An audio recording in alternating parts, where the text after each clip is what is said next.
What if I were to suggest that you play a key role in the awakening world? And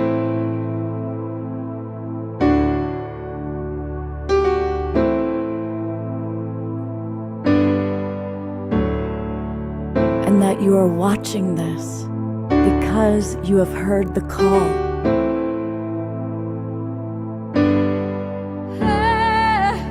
We can start right now by opening our hearts and minds.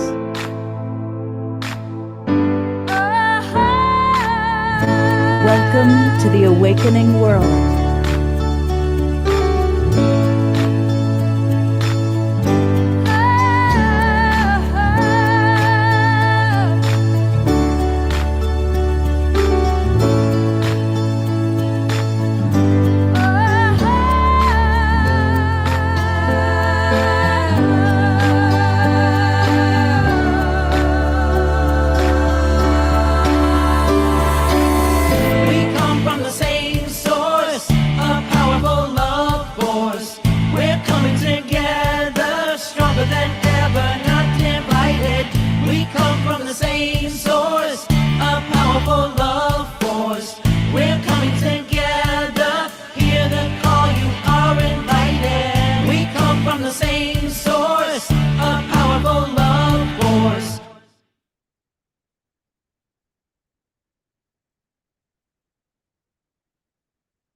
Good evening, everybody, and welcome to the Awakening World. I am Love Coach Scott Thomas, and there is Kristin Hoffman, one of our absolute most beloved human beings, souls, and I am so grateful that she is my co-host for tonight's show. Welcome. Oh, it's so good to be here tonight. I love being with Scott. Always a pleasure to co-host, and welcome to the Awakening World Global Peace Tribe family. It's our last show of the year, and it is also still Scott's birthday week. So we are celebrating our beloved Scott, birthday boy in the house. Thank you. Thank you. Well, having you as my co-host, and 2 Saturdays in a row, because last Saturday night we got to enjoy your solstice concert, which was exquisite. And then you even dropped in and joined us on the show later in the evening. So thank you. And we have some other wonderful people with us. We'll do bigger introductions later, but Piper Dillums is in the house, and she has created another wonderful film for us. And Steve Berriman is with us, and his buddy Swami, Beyonda, Nanda just might make a visit. And Nikita Gearing is back with us. And we love Nikita very much. And of course, our beloved Omashar, our house musical artist. So, and we've got some other surprises. Michael Kraus from Unify has a really special announcement he's going to make. And then I see so many other people in the Zoom room. And you know what? I'm going to put George Noble up because today is George's birthday. So, George, the spotlight is on you. And let's all take a moment and send George maximum grace for this new cycle around the sun. We love you so much. Just writing a note to correct Kristin and tell her today is my birthday. That's right. I've been with a gang of Capricorns at the Center for Spiritual Living, several of us who major singers and chant masters. These are things Kristin doesn't know about us. We don't get a chance to do that here on the show, although you've heard me some, Scott, I know, and several of the others have, but not Kristin. Anyway, thank you so much. I'm glad to be here with everyone. I see Piper with us even, and Kristin is a co-host. That's great. Well, happy birthday. We love you, George, and I'm sure people will be putting lots of birthday greetings in the chat box for you because you're one of our favorite people. Happy birthday. Go ahead, Kristin. Do you want to give him a little happy birthday song? Why not? Okay, George, here you go. Ready? I think we're going to give ourselves even a little... Okay, here we go. Happy birthday to you. Happy birthday to you. you. Happy birthday, dearest George. Happy birthday to you.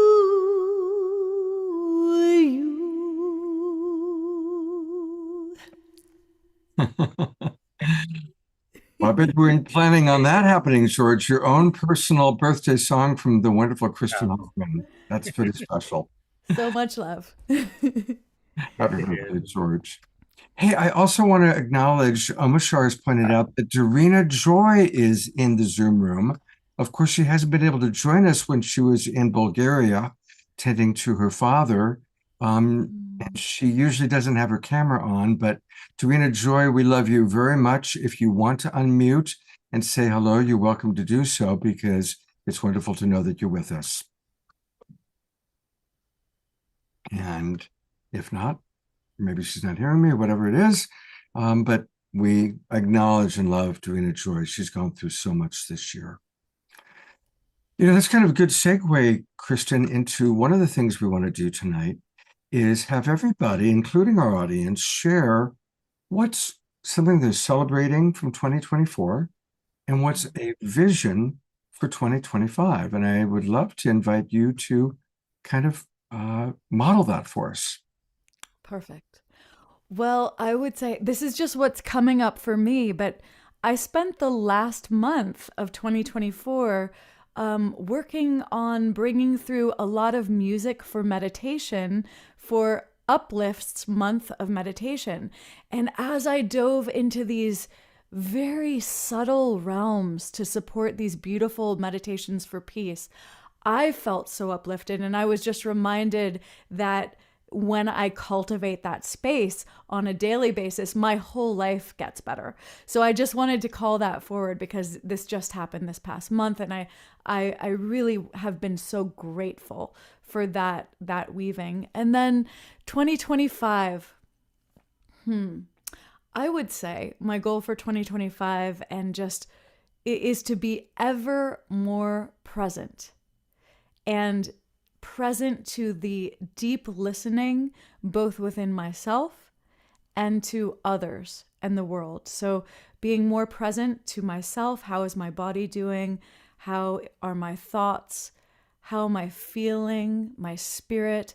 And then being really present to those who I'm with, listening deeply, honoring each being. So that's my goal for 2025.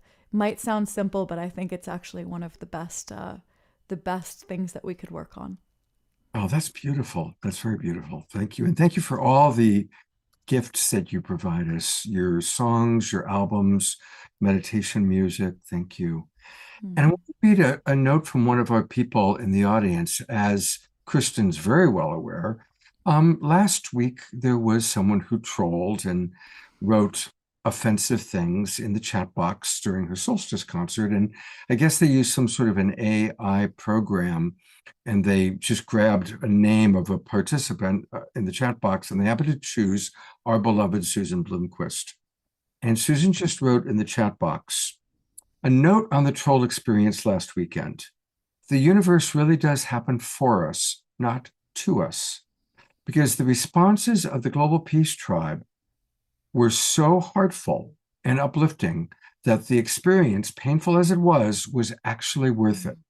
Thank you all for a graceful transformation of a shocking experience. Yeah. And just Susan sending you so much love and gratitude.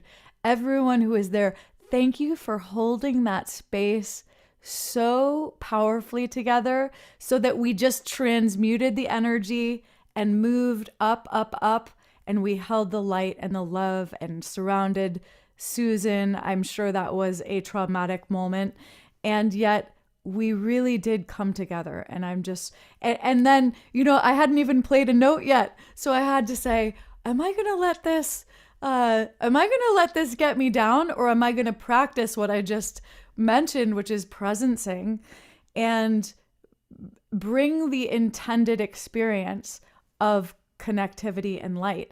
And there's this choice point, right? We are often faced with this choice point. And I chose to just say, you know what? I trust that this will be taken care of. We are surrounded by family. We're in this together. And it's amazing what happened. We really did lift the energy up, and it ended up being a beautiful time together. So just infinite gratitude. And it's just an example. We can move through anything together with presence and love. Thank you. Thank you, Kristin, for modeling that. Because, boy, that's really when, we have to use our practices. When you're just about to start a concert and then that happens. So thank you for modeling staying centered, and honestly, you stayed even more centered than one of your hosts. One of your hosts began to get engaged with it, right? And you were beautiful. You just did the ninja move and just, kind of followed and stayed in your own flow. And then also a big thank you to our Global Peace Tribe and all the people who were there for holding that sacred space and not letting one person ruin the evening. And instead, it was a beautiful evening. Absolutely beautiful. Yeah. Well, I am very grateful. We weren't sure if he was going to make it or not, but our beloved Chief Phil Lane is with us. Hello, Phil. The camera's on you. Good to see you. So good to see you. See everybody. Yeah, good to see you all. Wow, what a time we're in. Wow. What an incredible, exciting time, I was listening to what you were sharing, and one thing we know, everything that comes to us comes for our own perfecting. It depends on how we address it. We have choice. We have been given this sacred gift. We can choose to go on the tube, which sometimes we do, because we get angry and we respond rather than just say, just a minute now. You're not going to pull me into this one. I'm going to keep laughing. I'm going to keep being joyful. I'm going to keep understanding that we're going to a good place.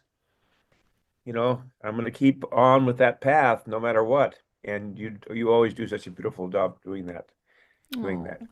Thank you, Dexy. Well, it's so amazing that you're with us tonight. I know you've just completed Enlightening Our Way Together, which was amazing. I got to tune in last Sunday, the 22 women's prayers. Oh, so powerful. Thank you for that medicine that you have been bringing us each year. And we definitely would love to hear some of your favorite moments today for sure. And I know we're here at the end of 2024 and looking into the beginning of 2025. Would you call us into this space? Would you bless us and welcome us into this space in the way that you do so beautifully? Well, thank you so much. Oten Kashla Wakantaka, creator of the universe, most beloved one, all-powerful one, most kind one, most compassionate one, ever forgiving one.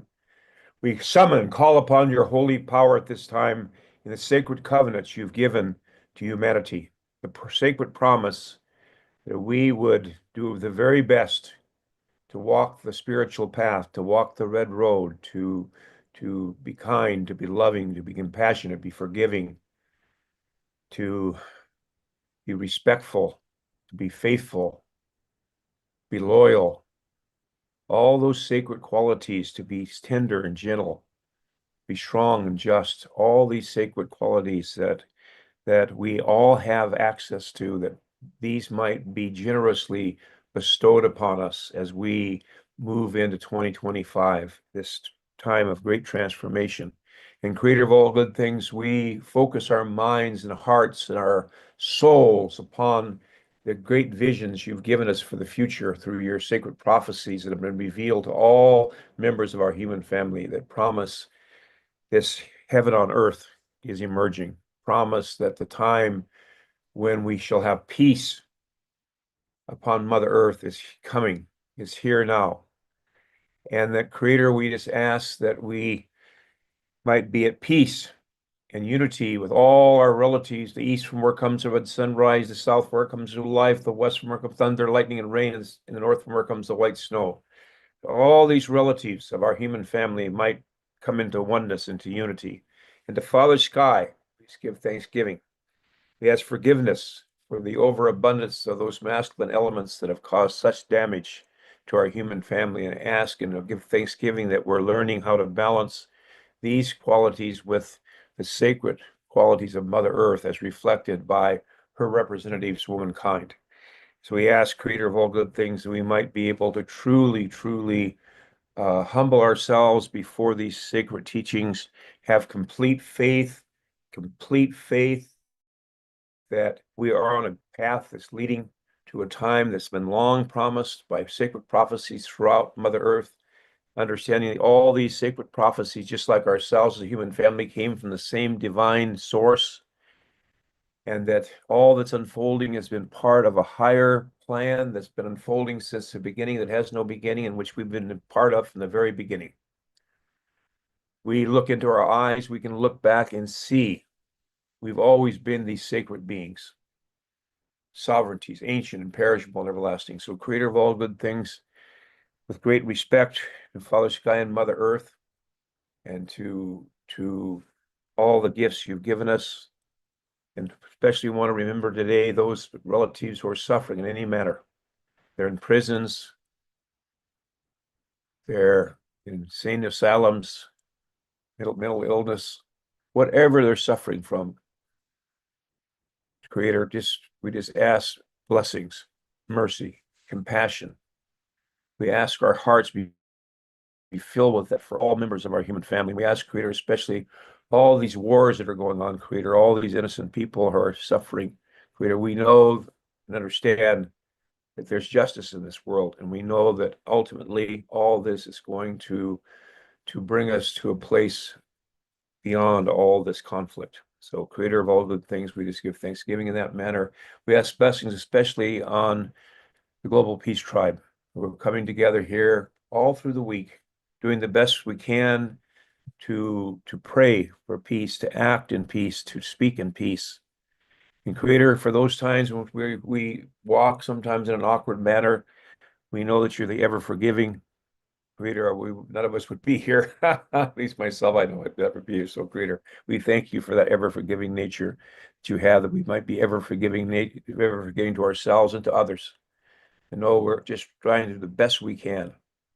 And Creator, finally, we just ask your blessings upon our children, our grandchildren, those yet unborn, those future generations. They might come to a world in which there's peace, in which they hear only the best of things from those that come from our generation in the future, after we pass from this physical world of time and space, that we've done our very best here. And this world we're moving into now is one that has been prayed for and longed for by all the great spiritual leaders, spiritual teachers, messengers, and we give thanksgiving that way. Oh, Creator, refresh and gladden our spirits, purify our hearts, illumine our powers. We lay all our affairs in your hands. You are our guide and our refuge. We will no longer be sorrowful and grieved. We'll be happy and joyful beings. Creator, will be full of anxiety and trouble harass us.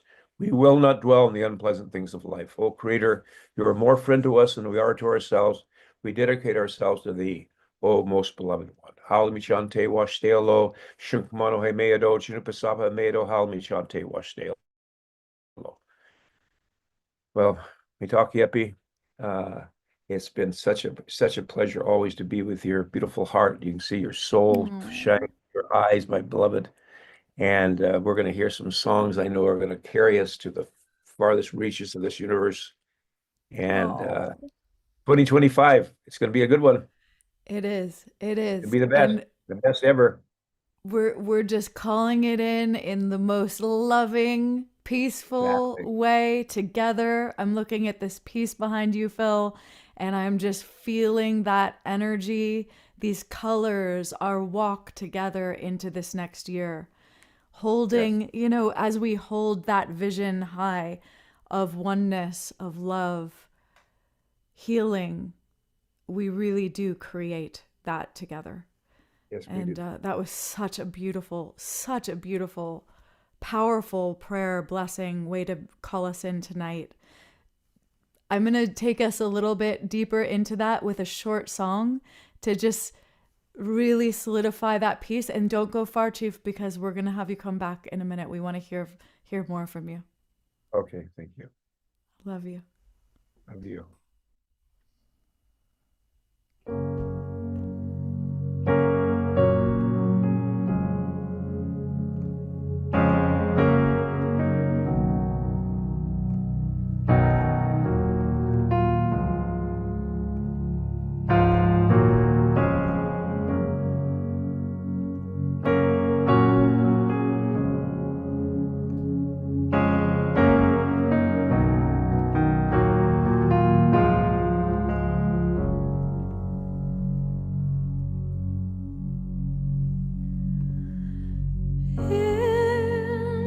Into interstate, I make my way with glowing eyes under the stars, a bed of dreams.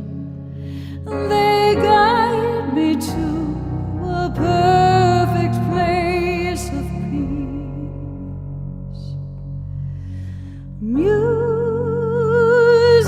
in my heart, a wondrous song is calling me, and on the wind their voices sweet to lead me home, a perfect place of peace. Start again, new beginnings, winter's friend. Bells are ringing, start again.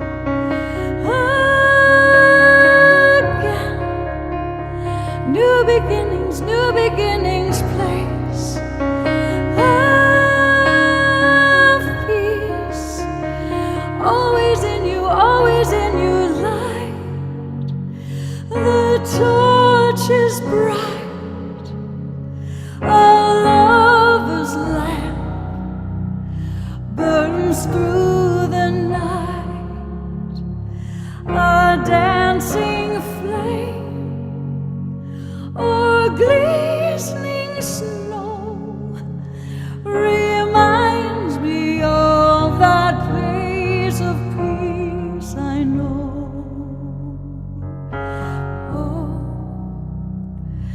that place of peace I know.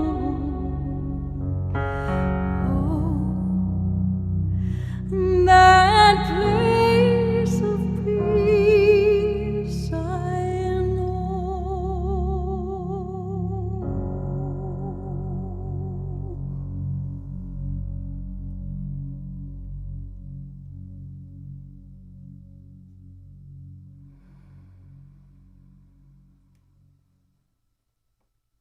We're going to go to gallery view. Let's all give Kristin some love, some twinkle energy, and just our appreciation for her presence in our awakening world.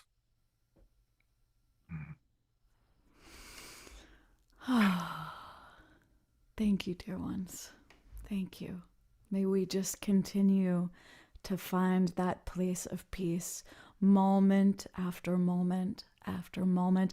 And if you lose it, just coming back to that place of peace in this new moment. It's really all we need to do. If we remember that, we'll be set for a good year ahead, I think. Creating peace is a big theme for tonight's show. Yeah. And just a reminder to everybody in the audience that we also want to hear the same question that we're going to ask all of our presenters, but what's a favorite memory of 2024 that you have? And what's your vision? And it can be personal. It could be global, but it can also be very personal. And if you use a personal vision, then we can hold that vision for you. So please put those in the chat box. And throughout the evening, I'm going to read some of those out loud. We're going to bring Chief Phil back on, and almost sure, Kristin, if you can find him and bring him while I read a message for Phil from Oh. Ayada. She Chief wrote, Phil, are you still with? You're here. I see you there he is. coming on. Okay, hold on. Let me I got add him. your spotlight. Oh, you got him. You're faster than me, Scott. So, Phil, this is what Ayada wrote after your prayer. Dear beloved brother Phil, thank you so much for that powerful prayer. That was exactly the medicine I needed tonight. Your words spoke to so much that I'm personally dealing with, including a dear young person who's grappling with mental illness and all the people in war zones around the world.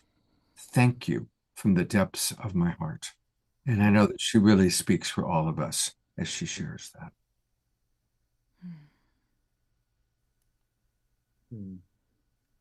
So, Phil, we would love for you to share some of your highlights of 2024. You haven't been on the show for a while. So we haven't heard about what took place for you in Thailand, your own personal journey, and of course the wonderful work that you've been doing with your organization, Four Winds. Please update us. And I'd also love to hear, what was your highlight? What did you feel was the golden thread from this enlightening our way together? Well, first of all, I'm really so happy to be here with everybody, to see everybody, and to be on this wonderful program. It was a highlight. I thank John Raymer for, I was here actually getting ready to get on, and John reminded me, so I jumped on here. But I've been here in Thailand since June 18th, working on my health, and I'm happy to say that I've lost quite a bit of weight, and I'm in good shape. I'm looking forward to coming back in March after I finish this process I'm in, which I'll be able to talk a little bit more about that when I return. Really, this 2024 was highlighted by the second gathering of the Union of the Condor, Hummingbird, Quetzal, and Eagle at Palenque, Mexico. And of course, that was further, you might say, reinforced on that gathering on October 28th, 2023, when we ignited the eighth fire at Hidalgo, Mexico, which is an old prophecy that goes back. And there might be many eighth fires there, but this one was really taken off globally in terms of spreading around the world and bringing our, you might say, vision.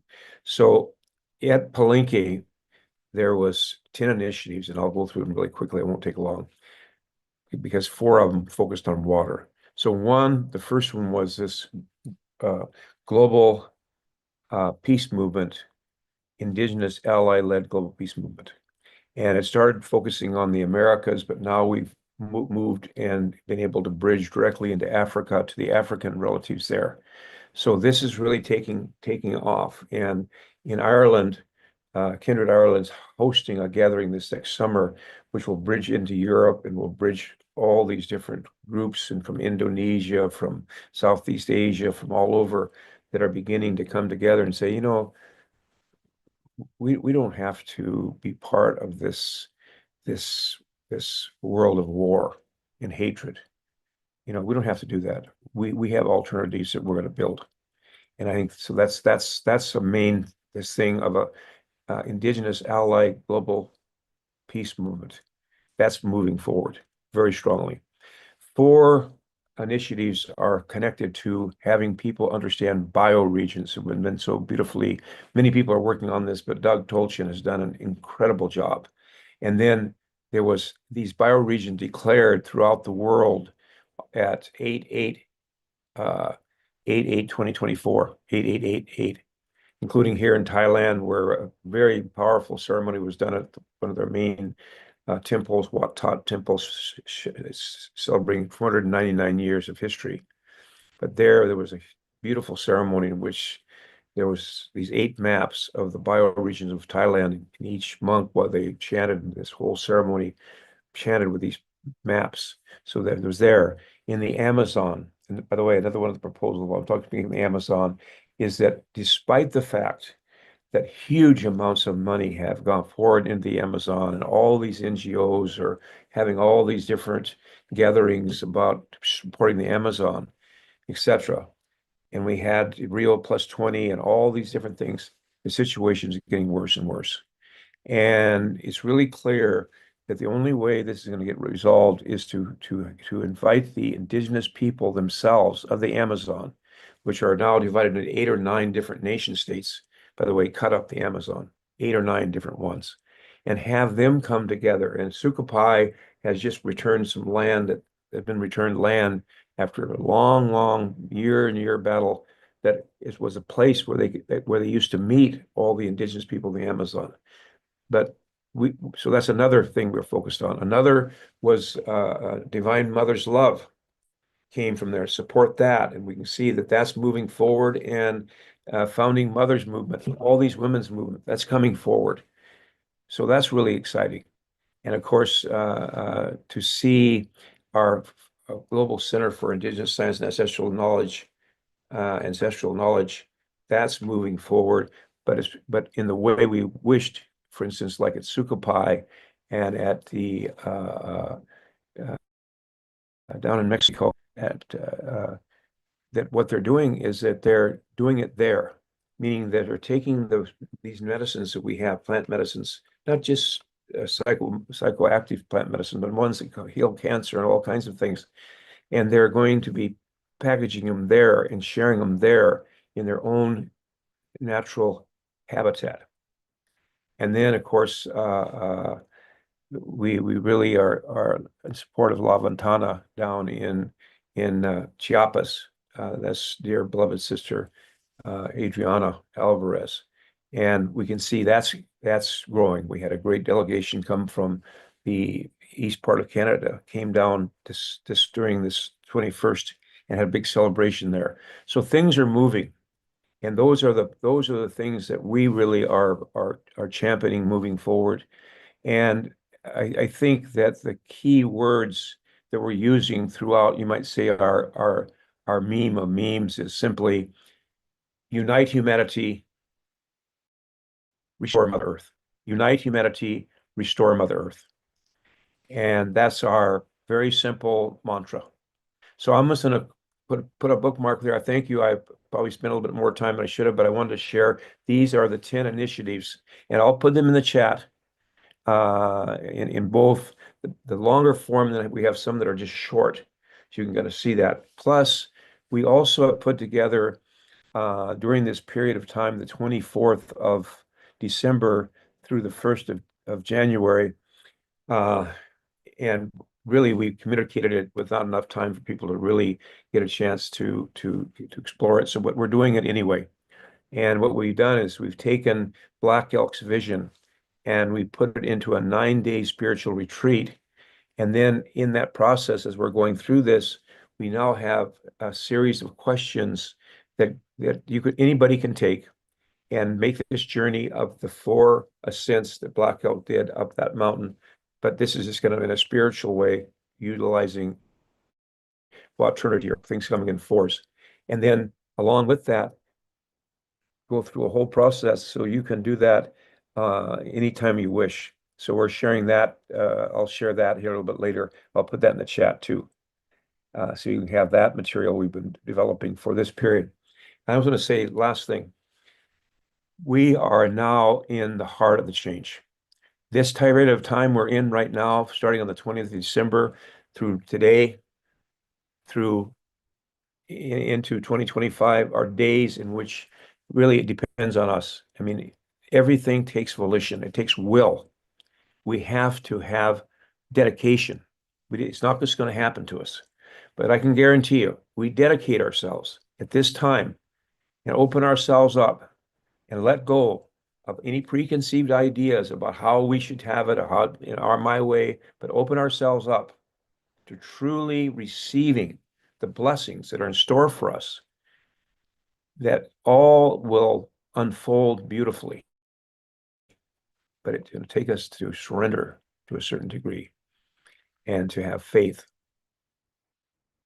that we have, in fact, fulfilled the sacred prophecies of those that have gone before us. And we, each and every one of us here, are the spiritual representatives that of all that have gone before us, literally sitting right here, and listening in here. And around us are all those relatives who stand here in this physical world of time and space, and who knows how many worlds of time and space there are. But in this one, we are their spiritual representatives. Now, that is a really important position each one of us have, to think from the beginning of time, that DNA runs back through us from that very beginning all the way right here. And we represent that entire lineage that goes beyond us.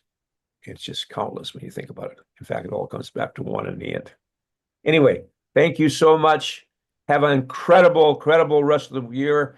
May 2025 be our best ever. And may, Don't go away quite yet, Phil. There's a couple things. I want to read a few comments. There's some comments that I want to read to you. And also, do you recognize this photo? Absolutely. October 28th. So, I don't just have it on because you're on the show tonight. I use this as my primary backdrop because I love the phoenix rising from the fire. And this is, of course, a photograph from the 8th fire that Chief Phil spoke of. And many of our friends, the Twin Ray, were there, and many other friends were there. And I just love how the phoenix is rising from the fire. And that's a very important thing for us to remember during these turbulent times. Yes. Here are a few comments that have come in that I want to share with you, including some of people's visions for this year. Dr. writes, "This is my dream in 2025, an indigenous-led global peace tribe movement. So blessings to you, Chief Phil, for all of your work. You are giving me and my dreams a chance to come true." Candace writes, "Yes, the eagle, north and south, condor, we are all connected in here, America's Turtle Island. Peace will start here. Thank you, Phil, for all that you do." Thank you. And a few more.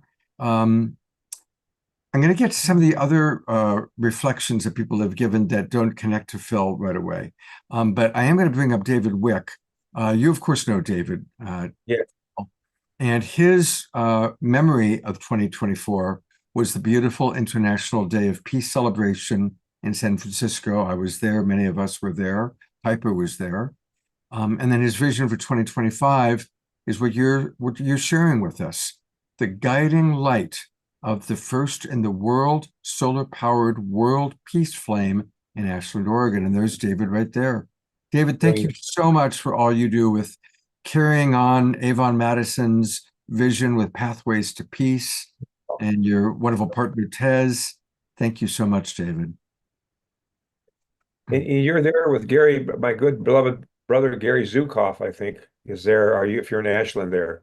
Yeah, Gary lives in Ashland, and the Twin Ray lives here, yes. Gary's here. Yes. Well, you give him my love and greetings. In fact, I owe him a call. Great man. Good. Great. Beautiful. Thank you, Scott. Yeah, absolutely. And ditto, please give my love to Gary. I haven't talked to him for a while, so give him my love. A couple more. Dr. Laura is asking for the link to the Amazon Urban Plant Medicine Initiative, so make sure you put that in the chat box. Grace Denise says, "Thank you, Chief Phil, for your wonderful work in sending your blessings and wishes, and we are wishing you perfect health." Candace introducing herself to us. Connie and Andrew are with us, sending love from Colorado where they are. And they say, "Blessings and gratitude to you, Brother Phil, for all you are and do for the healing of the heart of humanity with your deep indigenous knowledge and the sacredness and oneness of all creation." So, yeah. Finally, Shoshana writes, "Chief Phil, your eyes are like the deepest wells of compassion. I so appreciate your sharing." And there are many other comments, but I wanted to bring in a few as highlights. And here's our beloved Kristin. Oh, Well, that was just such an incredible share. Chief Phil, you are a beacon of light for us all.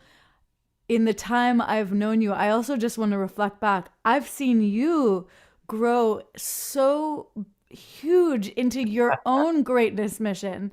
And you're just in such a fullness, blossoming of your gifts and what you're here to do. And you're calling us all in with such grace and so much love and strength and courage. And you continue to show up again and again and again and again. And I just am so grateful for you as a brother, a teacher, a mentor, a friend, and thank you for your life's mission. Thank you for all the wisdom that you share with us. You call us in. We feel so included in the call, and it's just so powerful at this time. So I bow in gratitude and love you. Thank you. And, you know, there's something here, and it's been not too long ago that's come to me so strongly. It's really helped me along my journey, and that is the realization that the last 500 years has not been a punishment, but a preparation. Mm. That our human family is being prepared, not punished. Yeah. You know, why would a creator that has the power to create a universe this great, and with obviously a plan within it, because we can see within every being this built-in gifts they have and so forth. So there is a higher plan to this because we can see it unfolding. You see it all unfolding. And so I guess that I would say that all this has been a preparation, not punishment. And that's what I really want to have people who have been oppressed for thousands of years. This has not been a punishment. It's been a preparation for whatever this is manifesting in the world. Now we look at the situation now where we see war and we see death and happening and all these things going on and so on. But we have to know that we're only seeing this collapsing part. But behind this is such glory, such beauty, when you go and sing at your highest notes and you're envisioning that highest thing, that's what's coming. That's what that vibration is bringing us to, you know. But to think that, you know, and again, that held me up a lot. And then I'd get into myself because, you know, I have also European background, and I get, you know, all this stuff. No, we have to love ourselves because our Creator made us. Now, if we look at others in creation, other human beings, sure, we're going to be disappointed. We're all just Shasha. We're human beings. We make mistakes. But it's when we turn ourselves to this unknowable essence, this Wakantaka, this, you know, it's just beyond, you know, something sacred moving. When we go and turn to that, that's where we come from. That's where the perfection comes from. That's where we'll find happiness. But if I look to other human beings that you're going to be the perfect one if I just worship you, but you're just Shewa Shasha like me. We all make our little mistakes. We're all in this together.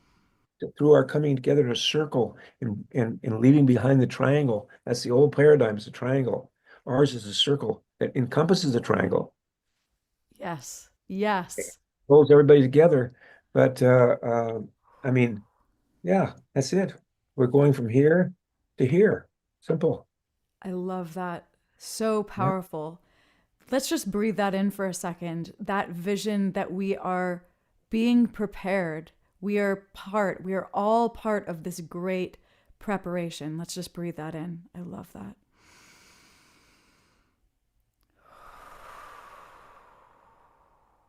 And let's just see ourselves in that circle of one humanity that Chief Phil just called forward. Breathing in.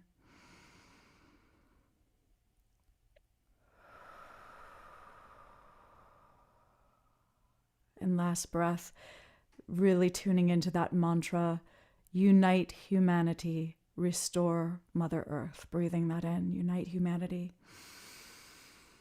restore Mother Earth.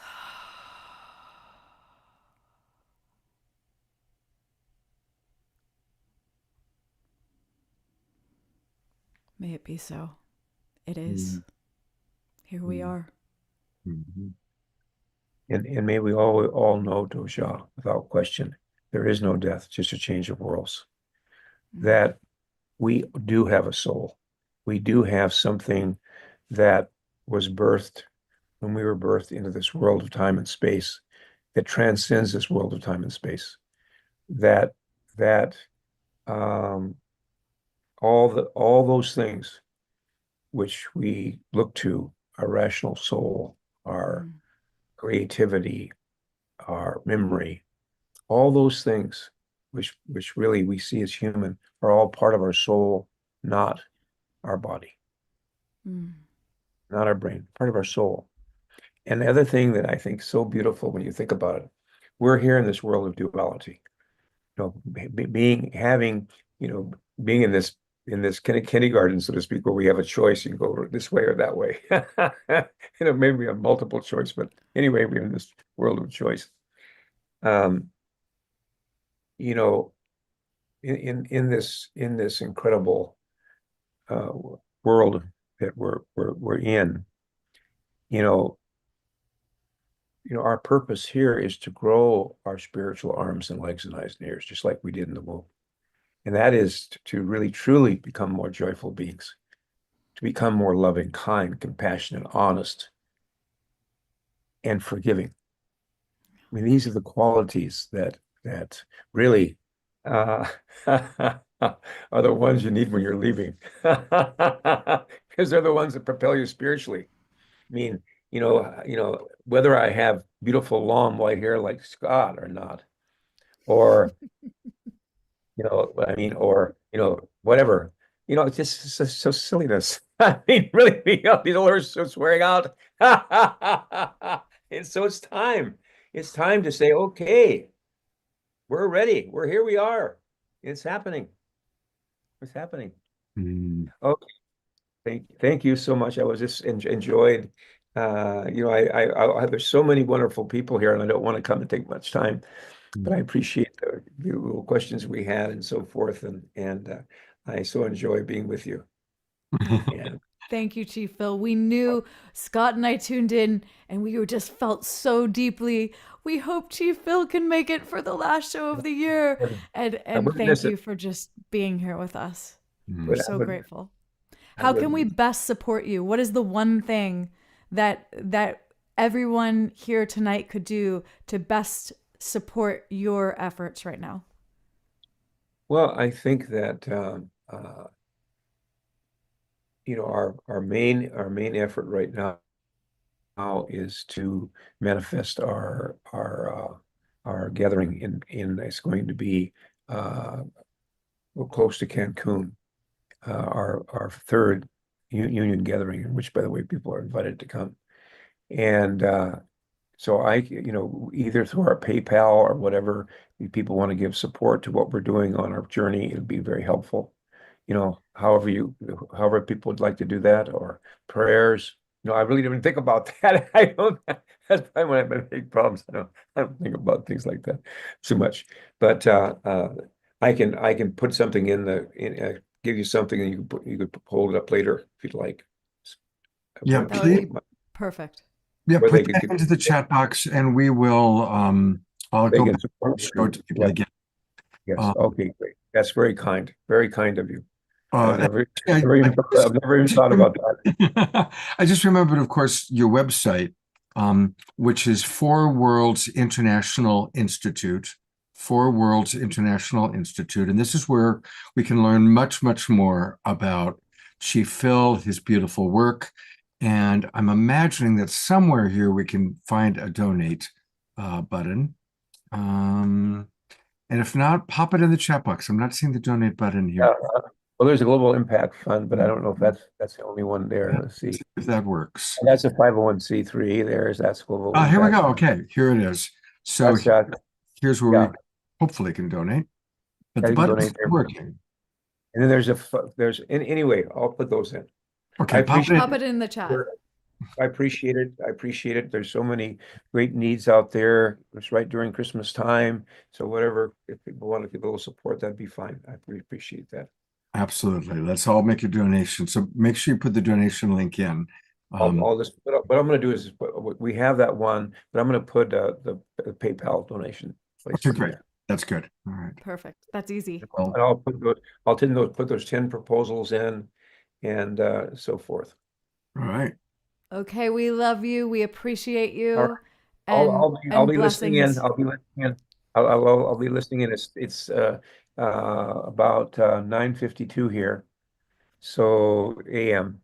So I'm getting ready to start a nice day. So Okay. What a great way to start the day. How wonderful. wait a second. Okay. Yay. Okay, thank you. Thank you. Right. I'll be Wow. listening in. All right. Bye-bye. I know we're going to go to Nikita in 30 seconds, but I wanted to share an image that our beloved Darina from Bulgaria now posted, because I think this really summarizes what you and Phil have been talking about. And it's so good to have Darina back with us all the way from Bulgaria. So thank you for this beautiful image that is a wonderful visual of what Phil and Kristin have been talking about. Kristin, I'm going to turn it over to you for the next introduction. Okay. Well, I am super honored to be introducing our next guest, the amazing, the one and only Nikita Gearing. She is a beloved soul in my heart and in many of our lives, leading us with wisdom, with just incredible tools to aid in our awakening.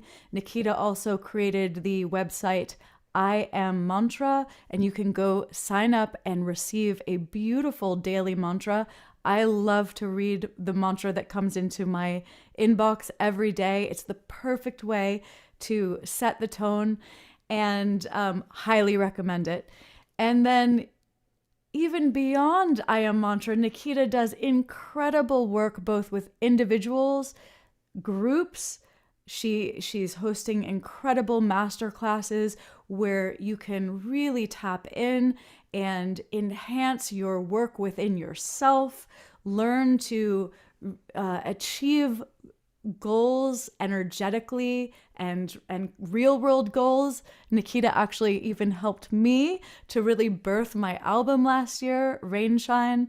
And lately I got to witness Nikita as a super powerhouse speaker, a graceful powerhouse, I would say, at this incredible retreat in Tucson with Patricia Cota-Robles.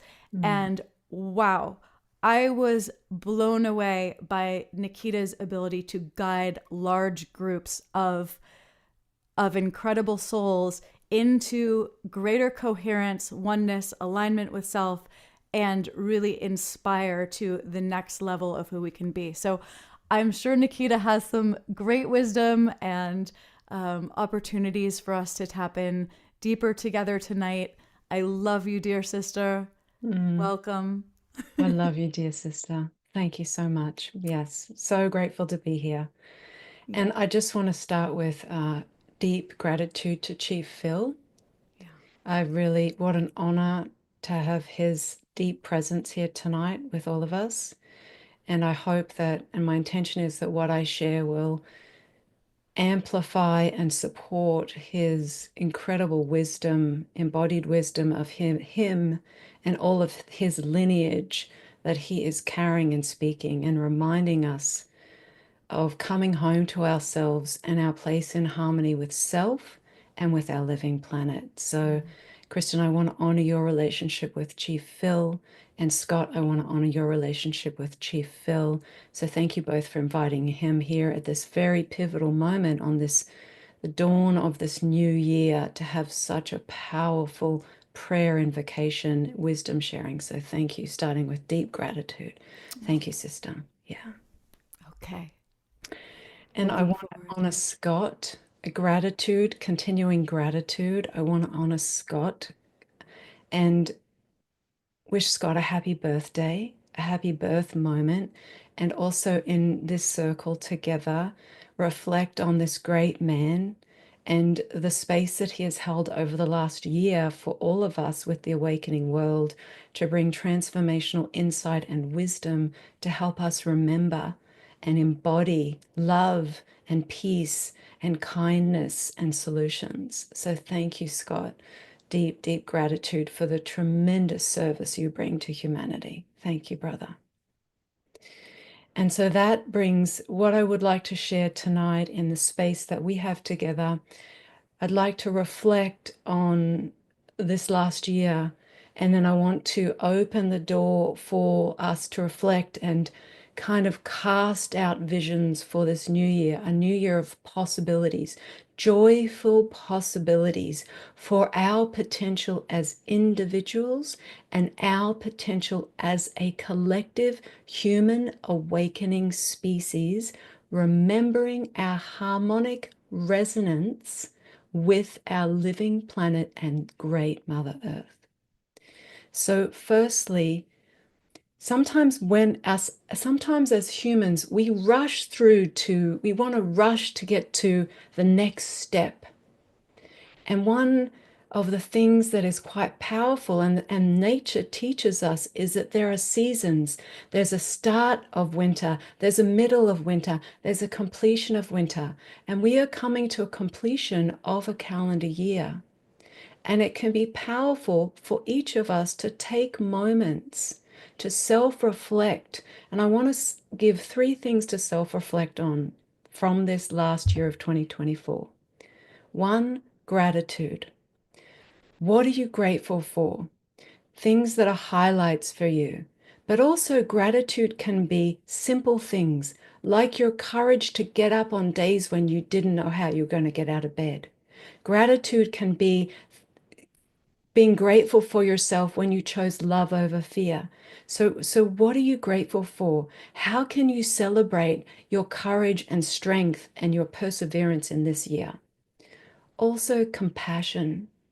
How can you look at yourself over this last year and see the moments where perhaps you could have done things differently? Remember, we're a growing species. We're an evolving species. It's empowering to self-reflect, but not from self-judgment, but from curiosity and self-love. So as we reflect on this last year, how can we be compassionate with ourselves for the moments that perhaps we responded in fear or anger or reaction? And how can we learn from those moments and become even more committed to love-based living moving forward? And then forgiveness. How can we forgive ourselves and each other for moments of unconsciousness, for moments that are fear-based? And not just forgiving ourselves, but how can we also offer forgiveness to our human family? As Chief Phil said, this has been a time of preparation for us as humans. This is our time to now move into harmonic, love-based living. And practicing compassion and forgiveness for the things we did in fear helps us move into greater love. So then now we look towards 2025. And I thought about, what can I offer this sacred circle, this beautiful container? And I thought, the wisdom that Gary Zukav speaks about, that Chief Phil speaks about, that Scott, Kristin speak about, the concept of making the shift on a daily basis from fear into love. This is a foundational shift that shifts us from separation and separation consciousness, us versus them, into love-based unity consciousness, compassionate consciousness, solutions, and we are all in this time together. And I want to just mention a simple tool that I use in my work. It's very foundational. I find it important to give what I call embodiment practices, because the new earth, the awakening earth, is not birthed around us. It is birthed through each of us. As Chief Phil spoke about, we are the result of so much goodness in our lineage to this moment. We have the awareness we have now, and that we can step forward every day choosing love, even when it's hard. And choosing love, what does that look like? Let's break that down very simply, starting with our thoughts. When we have fear-based thoughts, reactive-based thoughts, can we catch those? Can we offer compassion to ourselves and choose a different love-based thought? And then love-based emotions. When we feel fear, when we feel reaction, anger, sadness, not pushing them away, sitting with those parts of ourselves with loving kindness, sitting with those parts of ourselves, listening to those parts, tending to them like we would a little child, feeling our feelings authentically, not performing them, feeling them, and then choosing elevated, love-based emotions like gratitude. Gratitude opens our heart. Like love, love heals and transforms. Like joy, joy sparkles our whole body with goodness and vibrates our whole body with wellness. Kindness, listening, peace, compassion. So love-based thoughts, love-based emotions. And then finally, something's foundational in my work is learning about our nervous system. And this is a foundational human tool that many of us are not taught about, and that is now becoming so much more prevalent and important. So when our nervous system is a divinely designed, and our nervous system has different states. It has our optimal, regenerative, resilient, love-based, empowered state. And then we have different states that have been divinely designed to help us to help us survive, to protect, to help us stay safe. None of this is wrong. This is the evolution of the human species. But what happens when we get stuck in fight or flight, or fawn and freeze, survival-based states of our nervous system, it influences how we perceive the world. It influences our thoughts. It influences our emotions, what level of love we can connect to, and it also influences our ability to hear our inner guidance. So when we learn, and I'm going to give a very simple technique, and I'll move into completion because I want to honor our time tonight. When we learn how to simply, what I'll call, practice the power pause. And the reason why I call this a power pause is because sometimes we think we've been taught that we have to rush through life to get to where we want to go, to be successful, to be abundant, to be healthy. But actually moving at more of a pace of nature is more of our innate natural state, and learning how to pause throughout our day, practicing a power pause, pausing. And I'm going to give a simple technique. I call this, as I said, the power pause, putting our hands on our body. And if you're not comfortable putting on your hands on our body, that's not required. But our hand on our heart and our hand under our navel chakra, under our navel, on our navel chakra, which is also in Chinese medicine Qigong, the lower dantian. And both our heart center and our navel chakra are power centers for our human body that help us connect our energy to our higher soul.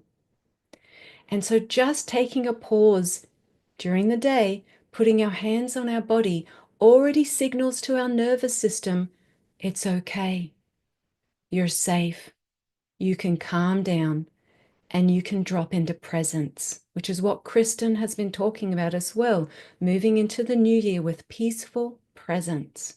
So we pause, we put our hands on our body, and then we breathe. And then we do the most natural thing for our body, but we breathe consciously, intentionally, a little slower and a little deeper.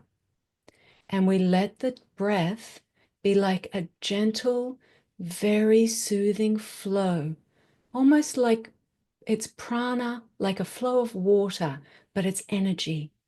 Breathing into the body and breathing out a little slower and a little longer.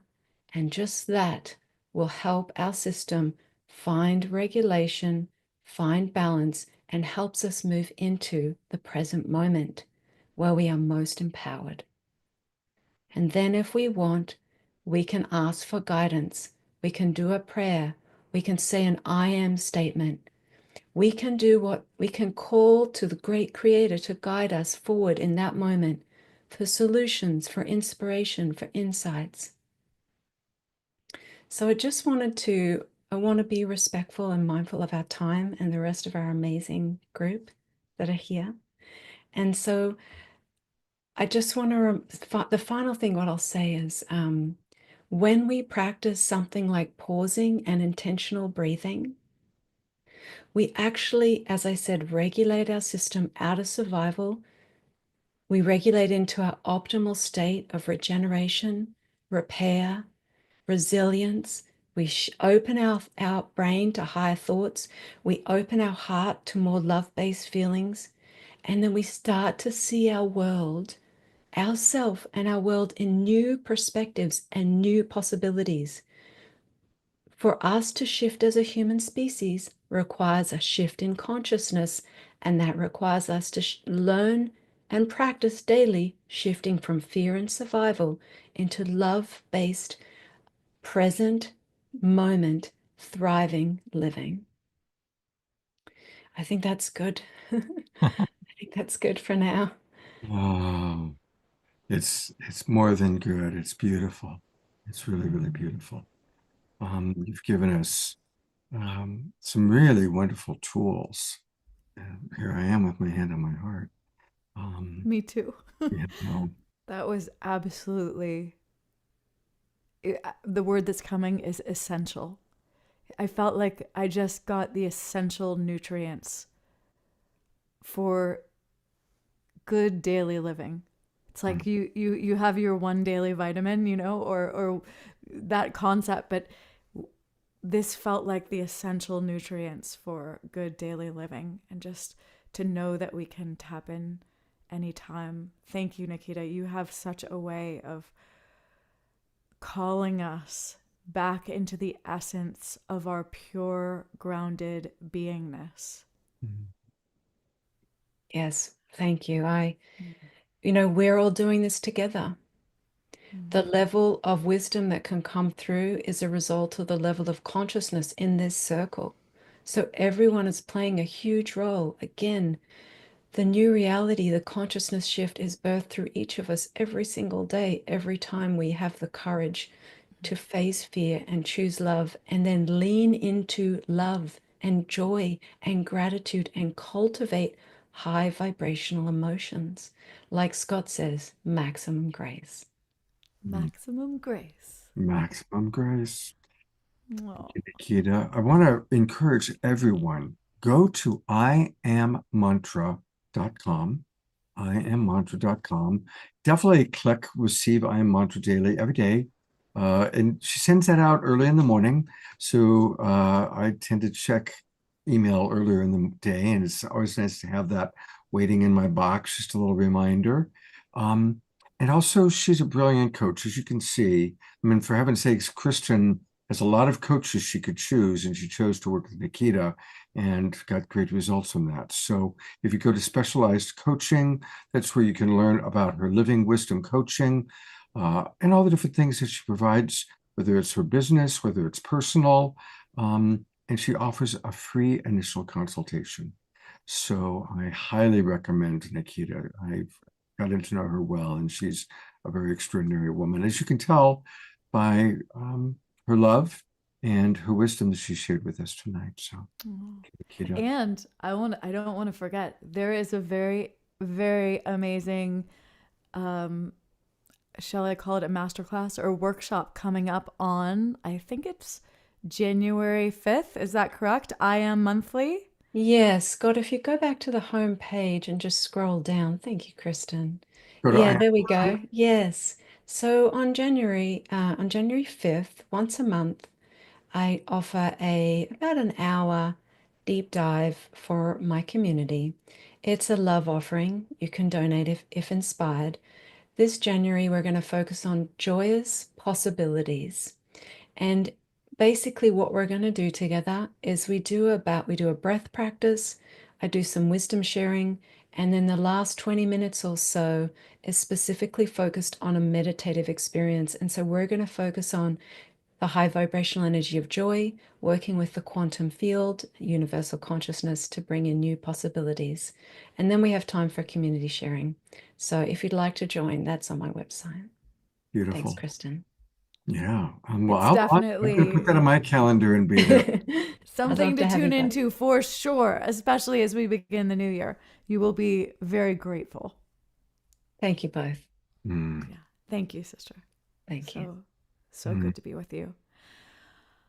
Yeah, That felt that's so good. yeah. Whew. How Yeah. you doing, birthday one?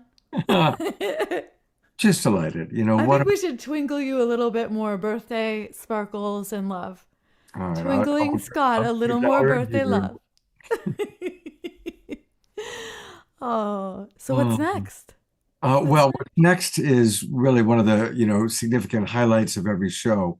Honestly, Kristin, I would not be able to continue doing The Awakening World if it wasn't for Omar Shah. It's a lot to do. Yeah. And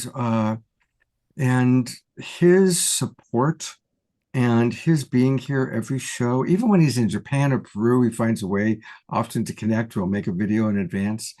His support and then what he brings. I mean, I think everybody just so looks forward to Omar Shah songs. Yay, me too. Yeah. He's bringing so much, and he really shows up so completely and fully and with so much love. And here's our dear brother Omar Shah. I can't wait to hear what you're going to share with us tonight. Me neither, and we shall see. And Scott, stay on the screen whilst we're and Kristin. Makes me feel like I have some good company, and I'm in a show. I get so humbled in a show like this because what Kristin just said about what Nikita just said about what she said was being essential. Absolutely, it was essential. Every word that's been uttered out of every mouth, Phil and Scott and Kristin and Nikita has been direct nourishment, direct prana from heaven.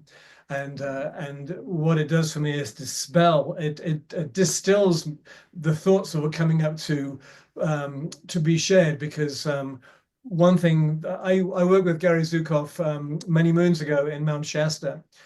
We used to do a yearly retreat there, and he was at that time learning how to recognize when he was speaking from his head and when speaking from his heart. It was very, very ABC. And so I am catching up with him now as to how to speak from the heart without being in the way. And here we have Gary joining us. Interesting timing. And so I've one short song to share. I have two gifts to leave us with. During this last year, I think the greatest thing that I've witnessed is the coming together of all these groups that used to think that we were working alone. There's dozens, I mean, there's thousands across the world, but there's some major groups that have joined together and realized the power of one coming together, and how we all have these amazing gifts and none of us are competing. We're all just putting into the pot and taking out the most shiniest tool at the most necessary point. And it's truly amazing. And that gives me not even hope, gives me knowing that all really is well inside. And the other thing that I recognize from 2024 is how much I've grown. You were sharing, Kristin, with how much you've witnessed Phil growing. And I am proud to pat myself on the shoulder. The amount of times that I've managed to get out of the way and allow spirit to come through is now more than less, which is brilliant, absolutely brilliant. And for 2025, my prayer is that we all walk forward fearlessly, and we all walk forward heart-led. And I'm quickly, if it's okay, Scott, going to share for the last couple of decades, I've been a student of something called the Radiant Rose Academy, and they have the most advanced ascended master teachings that you could ever imagine. This is my perspective, and I'm just going to quickly share my screen if that's okay. I doubt that you'll say no. However, so there it is. This is the radiantroseacademy.com. And what we have is the year 2025 is all about not the birth, but I'll say it that way, the birth of the divine feminine only. And I would invite you to go to the radiantroseacademy.com and just fish around. They have a beautiful little area introduction. It says, where do I begin? And you press, where do you begin? It tells you about the Academy and all of the amazing things that happen there. I've been studying with them for almost 20 years. And daily I give them 2 or 3 hours of my attention, and I have changed. So that's my plug for Mother Akasha and the Radiant Rose Academy. And the last, that is a gift. I promise you that is an amazing gift. And the last thing that I'm going to share is a song. And this is my other gift to thee all. And it is called In the Stillness, because my greatest times have been when I have allowed myself to be still and be in the stillness. And to be so silent. I did not know how much I was getting in my own way. Holy smoke. And again, with Nikita, I look forward every single day, sweetheart, to the I am mantra every single day. It's a part of my ritual. I leave it, I go through all my emails, and then I open up I have one specific email address that I've privately given to Nikita, it's like unwrapping a gift, and I think, holy smoke, how does she do it every single day? Another gem, and thank you for what I needed to hear. And so rather than looking at anything negative anymore, I just piece together all of us, and I hold them in my consciousness, because we're doing this together. And I'm amazed that you and Kristin both proclaimed at Paddy Coder-Robles' last event. And I've worked with her many times across the years. And so we are doing this together. It's phenomenal. And I'm going to shut up now and sing. So, all right, 4 minutes, and it'll be whomever's next. We're going to enjoy every moment. Me too. Thank you, love. So, oh, God, goddess. Is that? And there's this.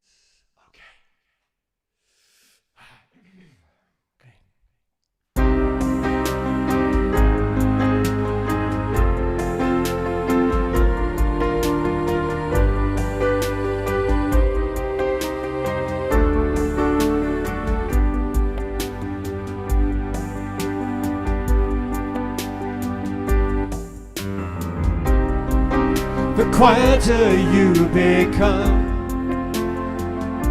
the more you can hear in the silence, in the stillness. I am here. Through the wisdom of your fears, through the heartbreaks, through your breakthroughs, through the shedding of your fears. To know that I am with you and guiding your way.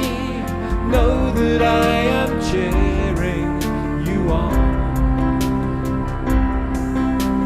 Truth lives within you and love leads us through. I love you.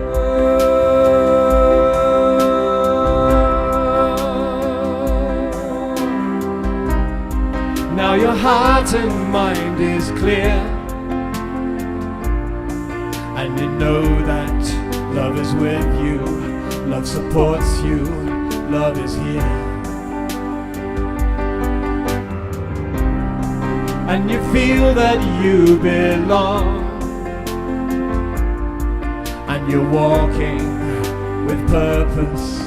You can hear your life's new song. To know that I am with you and guiding your way. Know that I am cheering you on. Truth lives within you, and love leads us through. I love you.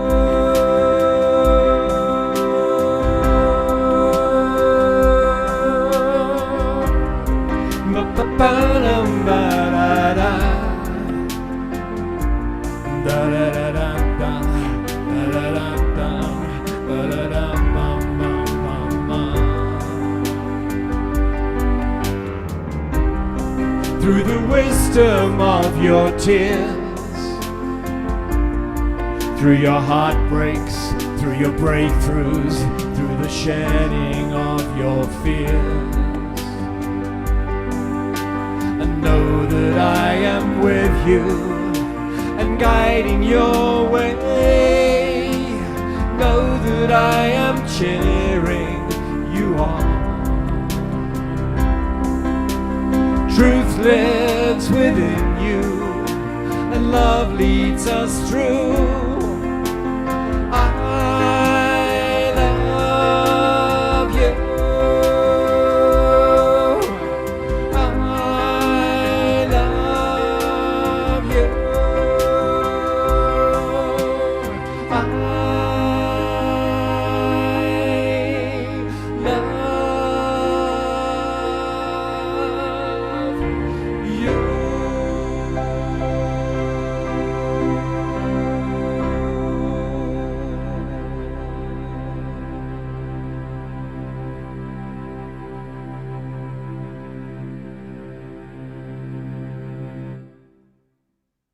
Let's all twinkle, beloved Omashar. Woohoo!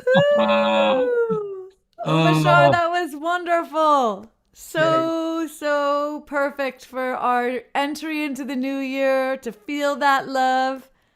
I love you. Woo! And to remember the silence, the pause. Give yourself the pause. Allow Divine Mother to come through and say, this is how I would like the next year to be. So thank you. You know, So I nice. love how new things get started. And I've got this spotlight on Dia Therese for a moment because she has started now karaoke Omashar. I love it. Where she's I got her love it own too. microphone. So a new Global Peace Tribe thing is started. Karaoke Omashar, led at home by Dia Therese. Oh. And it's a gold microphone. That is pretty cool. You and Beyonce right there. And I just put the Radio Rose Academy website in the chat box. And they also have a YouTube channel too. It's worth looking into. Anyway, thank you so much. Namaste. Absolutely. And here it is for those of you watching on Facebook and YouTube. And a big hello to all of you. And also those of you watching the replay. It's radiantroseacademy.com. And if Omashar recommends it, it is definitely worth. I know I've already saved it. And after the show tonight, I'm going to go check it out.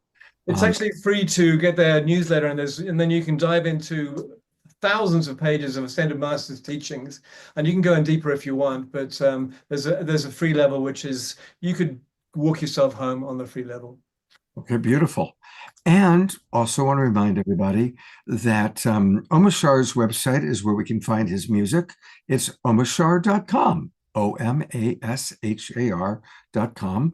And if you scroll down just a little bit, you'll see the different links where you can get his music. And we always recommend going to Bandcamp because they're the most generous at supporting our beloved brother. So go to omashar.bandcamp.com or just omashar.com and scroll down to get his music. And let's support him because we need Omashar. I need Omashar, I'll tell you that. Thank you, brother. Well, Kristin, we're going to go to Swami Steve in one moment, but I do want to take a minute just to encourage everybody. What does Scott want for his birthday? I want to grow the Global Peace Tribe. And we need to grow our Global Peace Tribe. Now, I want to acknowledge that a lot of people have learned that they can watch the show for free. They can go to Facebook. They can go to our YouTube channel.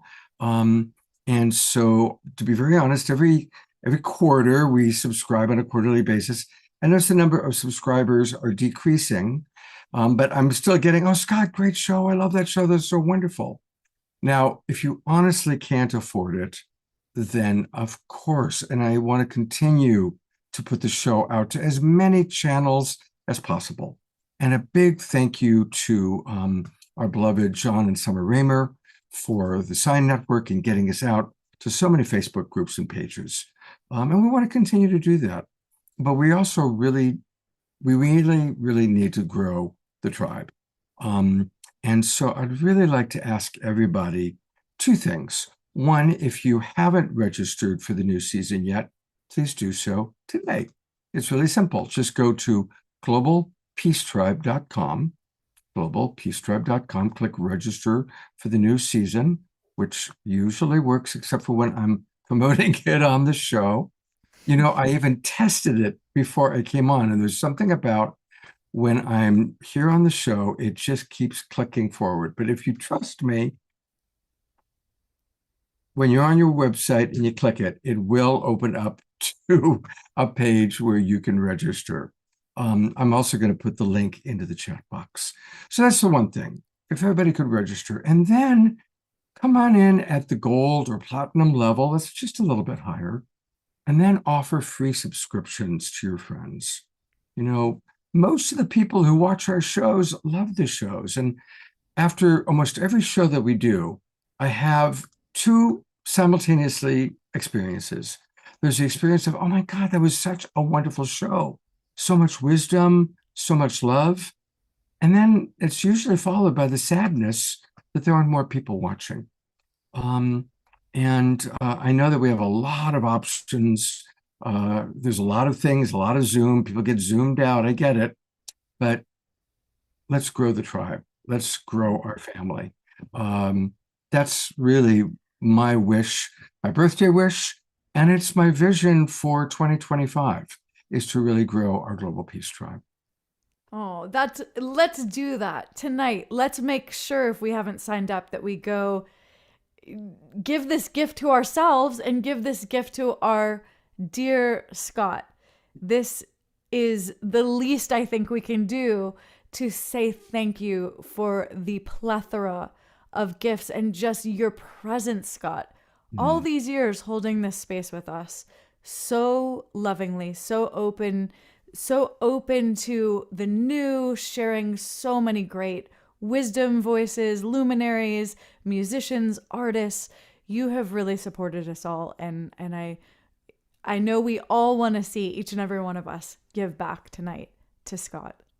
Thank you very much. That means a lot to me, Kristin, and thank you. I love you very much. I love all of you. So, with that, I'm going to disappear. I will be back, but we have a very special guest next. Well, it is my great honor to welcome our next very serious guest, very serious, the Swami Beyonda Nanda, aka Steve Behrman. Now, I must say, this being, whichever way you look at him, Steve Behrman or Swami, they are both and one. The two and one together are just such a magnificent being.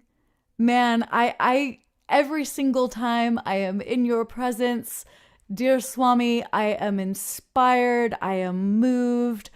I get a nice dose of just grounded, perfect reality check that I'm looking for. I feel up-leveled. I feel the uprising. And you've been giving your gifts to us for so many years now. Swami and I just met in person for the first time at our beloved brother's incredible 80th birthday out in on the West Coast in California. And we got to just be in person. And I think some of you might know our friend Bruce Lipton. It was his birthday. So we got to hug, and it was so good. And now we've become email buddies. But I am just so grateful that you could be with us tonight to help us predict what might be coming. What might be coming in 2025? I'm sure you have some very wise predictions for us. So love you. Welcome. Well, thank you. And now here's a man who needs no introduction. That's great. No, listen, I have to tell you, I don't want to disappoint anybody, but I don't make any predictions because I don't want to jeopardize my nonprofit status. But I will say this, I'm very happy to be here tonight to honor Scott, actually. And it was great. It was so perfect that people are saying, you know what, we want to honor Scott by supporting this wonderful work that he's doing. So if you enjoy watching this, I say put your money where your mouth is and scroll over and make a donation today. Because it is, I call it karma fuel. This is karma fuel for all of us when you support Scott. And remember, you're only fueling yourself because we're all benefiting from this. Now, I've got a special gift for you, Scott. I don't know how many people are familiar with the art and science of astromusicology. Astromusicology is your fate and fortune based on the song that was #1 the day you were born. Now we do have some unfortunate souls who are born under the song, I Can't Get No Satisfaction. But again, as we will see with Scott, he has been able to overcome a tremendous obstacle in order to become the person that he is. Now, Scott was born on December 25th, 1955. And believe it or not, the #1 song, maybe people have ever heard this song, is 16 Tons. Okay? This is by Tennessee Ernie Ford. It's about a song about going down into the coal mines, and it goes like this. Let's see if I can recreate this song. Okay, like this. You load 16 tons, what do you get? Another day older and deeper in debt. St. Peter, don't you call me, 'cause I can't go. I owe my soul to the company store. Okay, so this is a song about going down into the depths of the underworld and bringing forth something of value. Yes?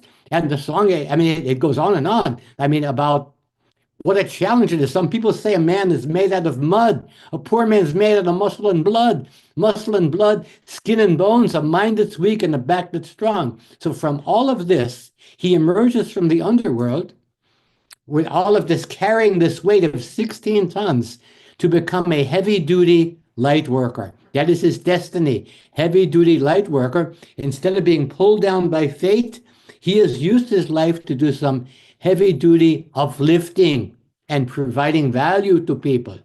Now, instead of giving in to the karmic debt collector, Scott realized that we're not here to earn God's love, we're here to spend it. And so Scott has become a big spender of love in all of its forms, recognizing that like loaves and fishes, the more we spend our love, the more we have it.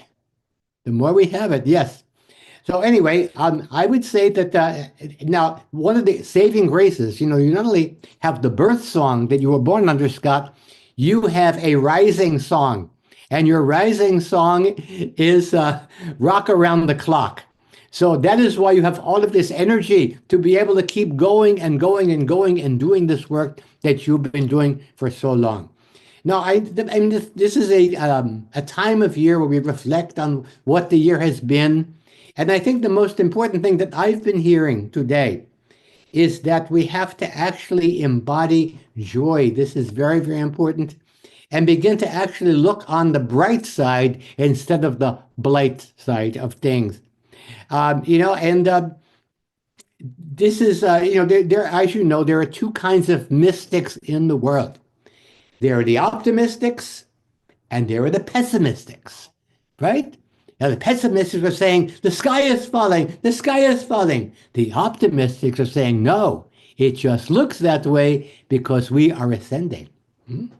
So, in honor of your request that I talk about what has been wonderful this year and what I'm looking forward to next year. Well, I'll tell you something that's been really wonderful, and it's just happened in the past 2 weeks.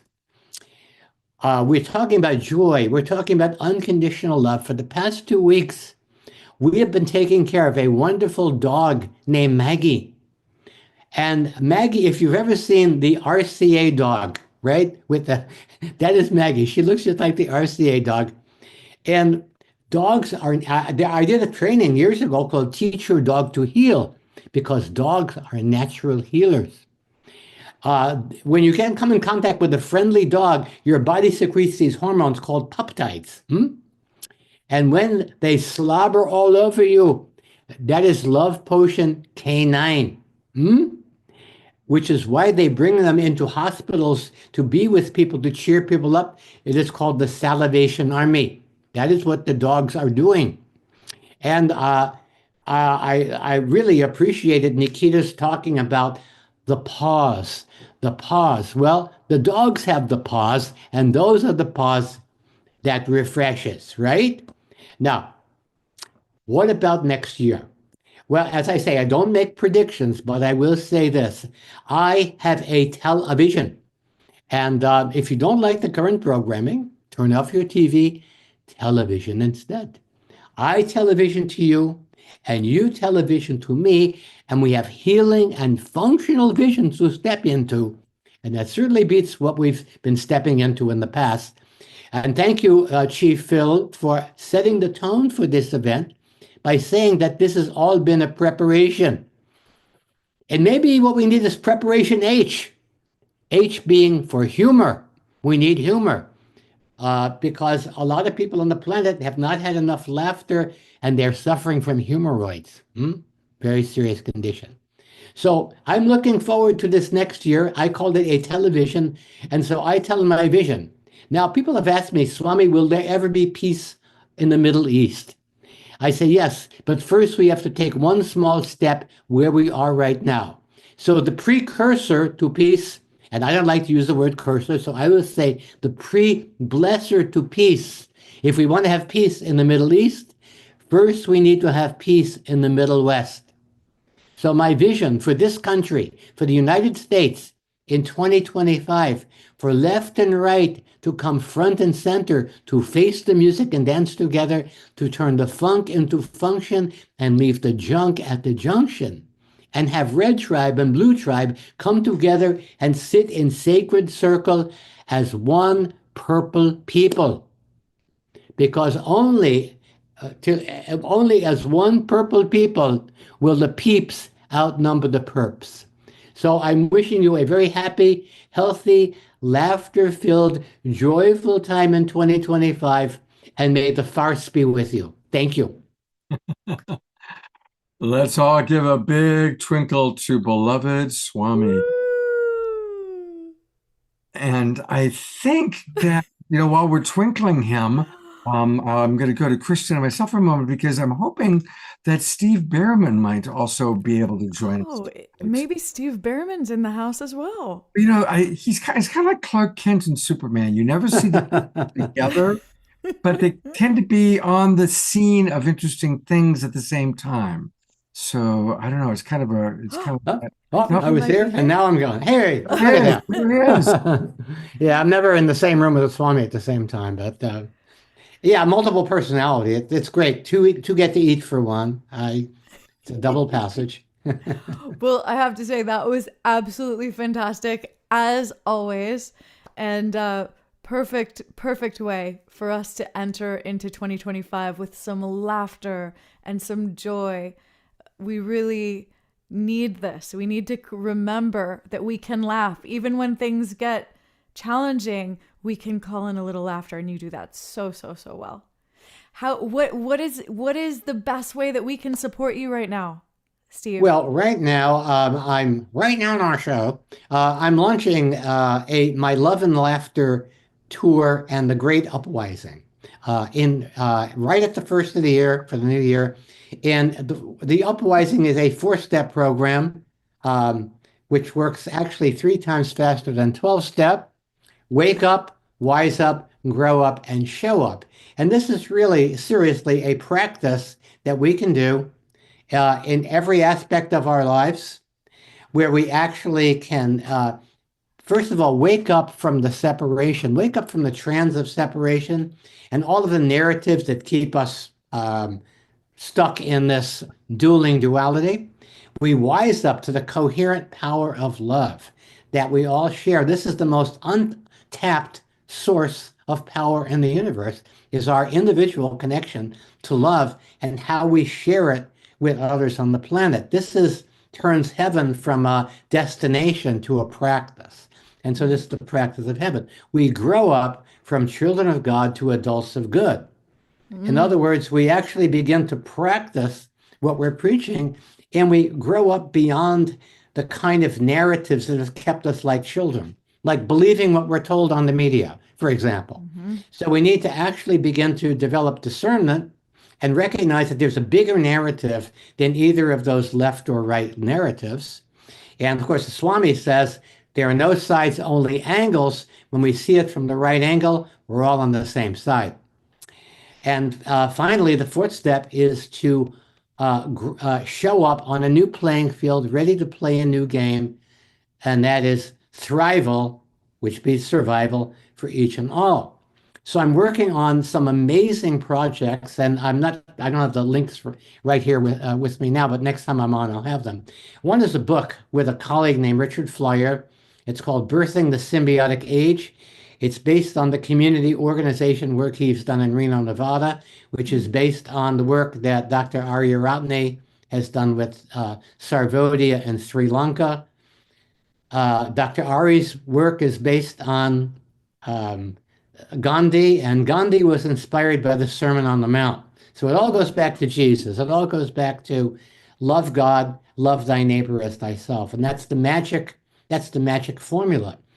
It's very easy. It's very simple. It may not be easy, but I'm looking forward to 2025 in sharing this through the Love and Laughter Tour, both in the real world, traveling around, and also via events that we do on Zoom. And I have a feeling that Kristin and I are going to be doing an event on Zoom that's going to help people bring this together and put it in their lives and join the uprising. I have a feeling this is going to happen too in 2025. Yeah. And what better than combining music, deep dialogue, and laughter? Perfect combo to really to upwise together. Yeah, remember, dislodges the illogical logic that we've planted in our brains. I love it. It disrupts the ordinary. It disrupts the this, that, or it disrupts the either or and provides a third alternative. So wonderfully shared. Let's disrupt the either or. Yes, let's disrupt. Can I share one story? One quick story? Go for it. Okay. We love this your is quick story. Yeah. Okay. So why do jokes come in three, like a minister, a priest, and a rabbi? Minister, a priest, and a rabbi are talking about their legacy, how they want to be remembered, what they want the eulogist to be saying at their memorial service. And the minister says, well, I want them to be saying he was a pillar of the community and a family man. The priest said, I want them to be saying he was a holy man and a leader of his flock. And the rabbi says, I want them to be saying, look, I think he's breathing.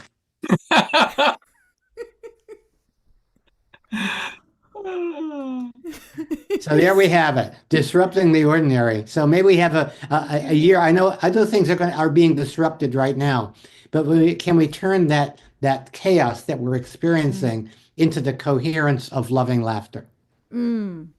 Chaos into coherence of love and laughter. Yes to that. The essence.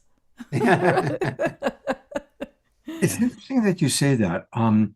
Many of us are fans of Elizabeth April. She's been on the show many times. And she, in her prediction, she points out, and this is not a political statement I'm about to make. Donald Trump's life purpose is he's the great disruptor, right? And so whether you are for or against doesn't matter. There clearly is a great disruption that needs to happen. And he's probably playing his role perfectly. And I just choose to say, okay, in the great cosmic scheme of things, which is far greater than this little human brain can comprehend, there is a great disruption happening.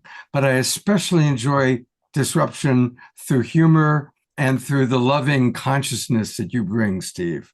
It's beautiful. I want to say something about that disruption and chaos. Everybody on this call is probably familiar with cymatics, where you're looking at how sound impacts the visual vibration. And when we're switching from one frequency to another to a higher frequency, in between, there's chaos before you get a coherent pattern. So right now we're in that point, similar to the chrysalis, as the butterflies, the caterpillar cells are deconstructing and the imaginal cells are emerging and finding one another. So right now, Chief Phil said it, Nikita said it, everybody here on the call has said it, that this is a time where they call it a liminal time, when we're a time between times where it looks like chaos, but we're heading toward the next higher frequency of coherence. So that's the prize that we're keeping our eye on. Beautiful. Hey, people, I do want to encourage everybody to go to the website 12 Habits, the number 4. Oh yeah, actually, that is an old that's an old website. Okay. Is there a better one, Steve?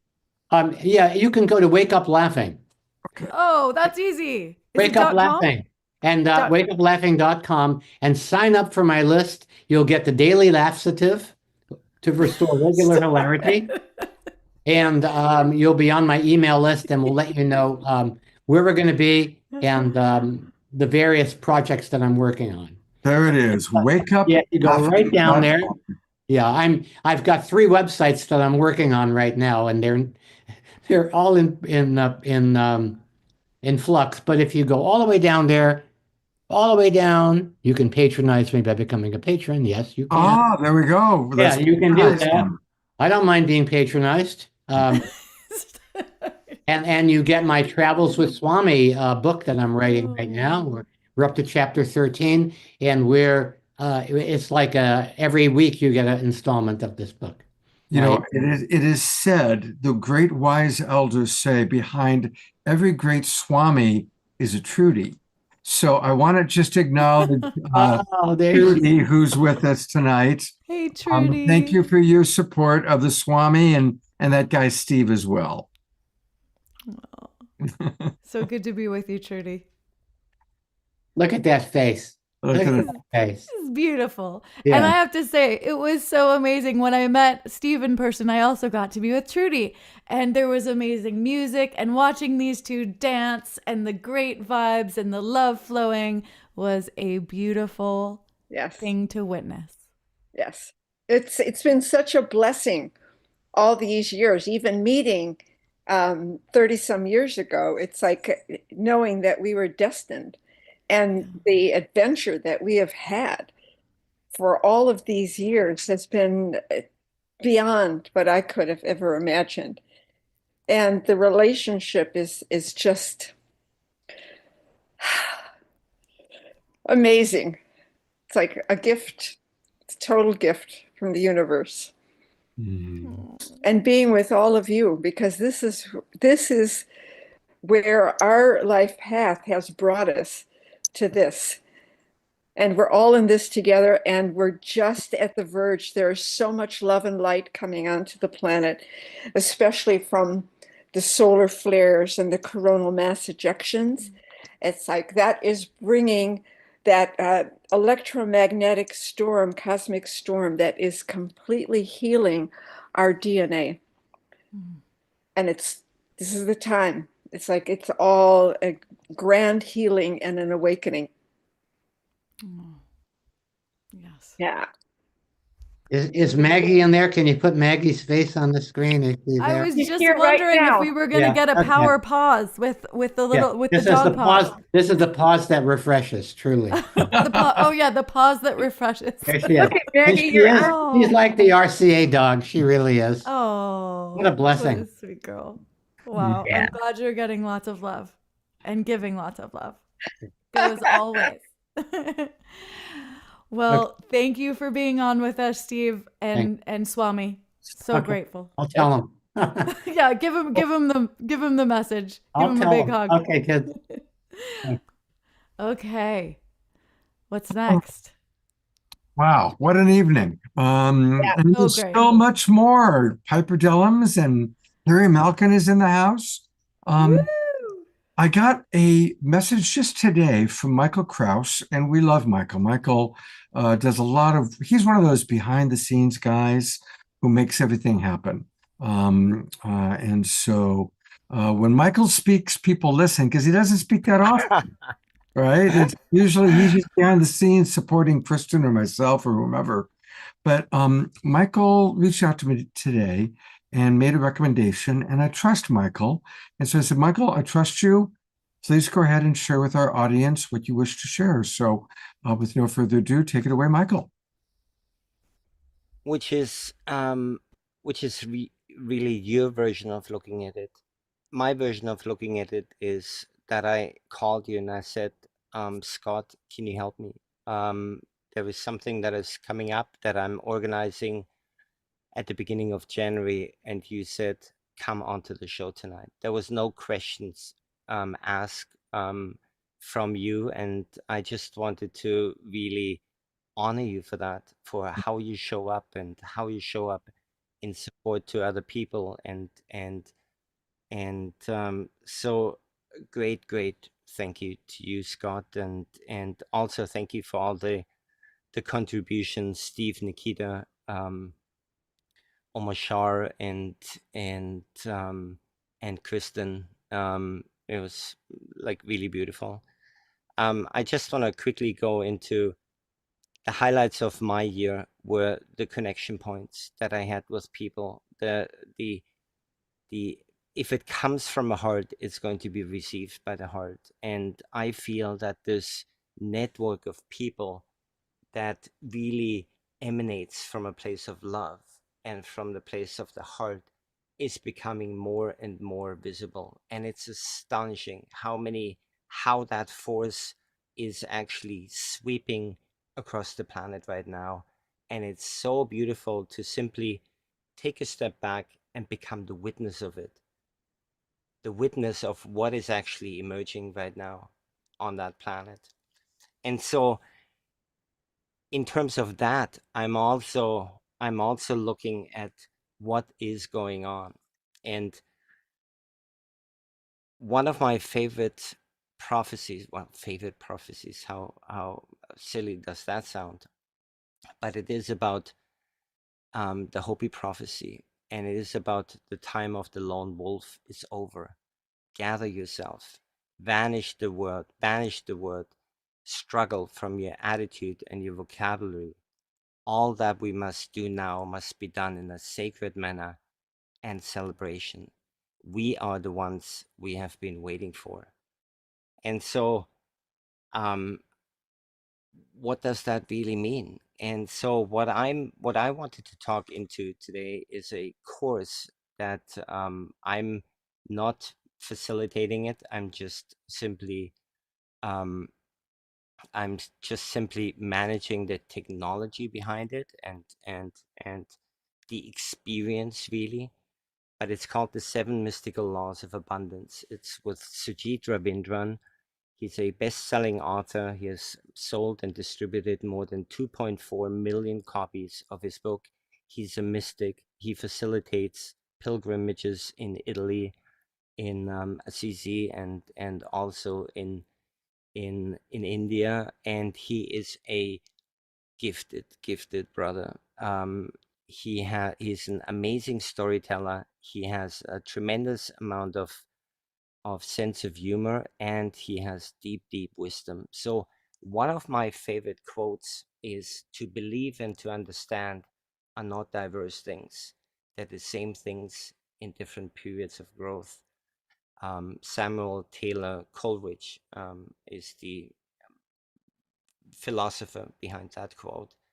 And so what I get with Sujit Ravindran is that he understands the mystical laws of abundance. It's not that he believes in it, he understands it. And so he's graciously offered to guide us through a 49-day journey starting January 11th for 49 days. So what that means, every Saturday we're going to have a 90-minute live transmission, and then throughout the week there is a workbook and exercises to be done on a daily basis, together with an immersive experience between everybody that is participating in that journey and in that program and in that course. And part of that Hopi prophecy is also, or speaks about, see who's there with you and celebrate. And this is what I feel is happening in the awakening world on a regular basis with Scott Katamas. See who's there with you and celebrate. Let us become aware of our gifts. Let us become aware of who we are, and let us connect together. So if anybody is interested in this course, please go to also fascinating, that's called awaken.global/abundance, awaken.global/abundance. And I just wanted to play a short video of Sujit to really be able to feel into his natural, unpretentious energy and what he is going to offer and how he looks at the mystical laws of abundance. So if I may play that.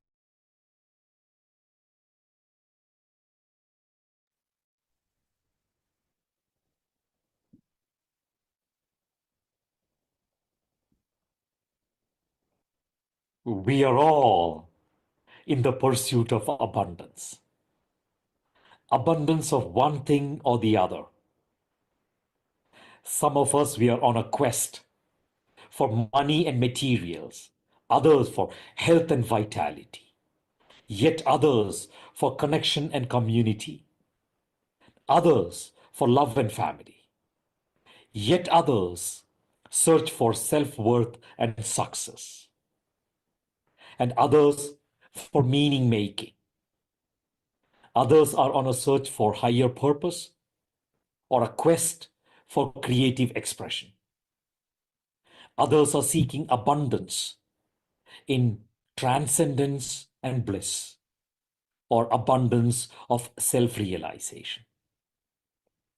Whatever abundance we are in pursuit of in our life, this abundance comes to us when we align ourselves with universal abundance. The 7 laws of abundance are the laws that govern all the flow of abundance. And when we align ourselves to that abundance, abundance flows through us to us. Abundance creation is a response to who we are, not how we act. So I welcome you to join me on this 49 days abundance journey at the beginning of this auspicious year. To start this beautiful year with an intention for abundance, for ourselves and for those around us. And during these 49 days, we will engage in a set of practices, processes, exercises that will align us with the 7 mystical laws of abundance. So join me. Namaste.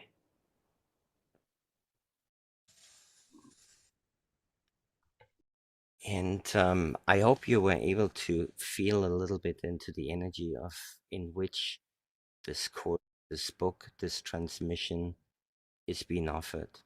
And again, it's, if it comes from the heart, it will be received from the heart. And that's really our vision behind it, that we're going to be able to create a unified language and a unified journey together as we're holding hands to shift into abundance consciousness in every area of our lives. So I'm inviting all of you to go to the website, sign up, join us, and let's have as much fun as we can around it. So thank you again, Scott, for allowing me to be here and share what I'd wanted to share. And love you so much, brother. And yeah, deeply touched. Michael, by thank you your for all love. that you do. And, you know, this show keeps evolving. And one of the things it's really evolved into is a chance to alert our audience to all the other wonderful things that are happening. And so that's why when I respect somebody as much as I respect you and you say, hey, this is a good thing, I want to make sure my audience knows about it. So thank you very much, Michael. Yeah. It's not just a good thing, it's an awesome thing. It's An awesome thing. You have to experience it to experience it. Well, I'm looking forward to it. I'm going to register for it. So make sure you put the link into the chat box for people. And thank you so much, Michael. Thank you. And all the best to all of you in 2025. Absolutely. See you soon. See you soon. All right. I'm going to turn it back to, by the way, Kristin, several people have said, Kristin is such a great co-host. Oh. And it is true. You are a wonderful, wonderful co-host. So thank you. It's always a joy to, especially, I can't imagine a better co-pilot than Scott Katamas. It's just so fun to weave, and through the years we've kind of gotten in a rhythm, and you know, how can you not just have the best time here witnessing all of these incredible beings who are blessing us with their gifts? Absolutely. It is so inspiring twice a week to just be reminded of how many wonderful people are in our community. And with all the hard stuff going on in the world, to be inspired and to keep each other inspired and informed, to keep each other inspired. And so it's a beautiful thing. Well, and speaking of inspiration, we are about to bring on one of our most beloved members and inspirers within our community, the incredible Piper Dellums. So good to be here with you as we call in this new year. You are just you have really inspired my soul for some years now. And I know I'm just speaking for everybody in this room, in this community, everyone who's watching. So I'm excited for more, Piper. Oh, Welcome. Kristin, I love you. I love you, Scott. I love the Global Peace Tribe. This has been such an extraordinarily difficult year, and yet this tribe has gotten me through some of the darkest and most difficult and challenging moments, and I am so grateful for your love, for your consistency, for your generosity. Every morning getting a message from Scott and Kristin, good morning, and sun shines and birds.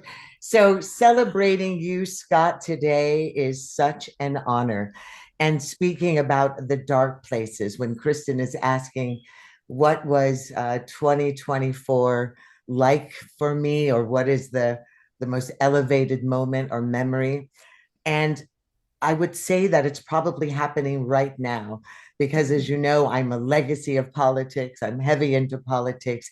What I was recognizing a lot was that God was speaking to me in the lost places, and speaking to me in the places of lost history, of lost identity, of lost, of challenges, of people of color, of women, of war zones around the world. And I was so grateful for the unveiling, for the truth to be revealed, for the darkness to come to the surface, so that the lotus, can make its way into a clearing for 2025. But when I think about that darkness, I think about Scott's birthday and the birth of Christ, and what that story, that miracle story, was about, that is allowing me to make this moment the moment that I'm going to say is the blessing of my 2024. After listening to everyone speaking, what kept coming to me was the darkness is such a perfect necessity in our lives. And I thought about this 14-year-old girl traveling, on the back of a donkey in the middle of winter in the freeze.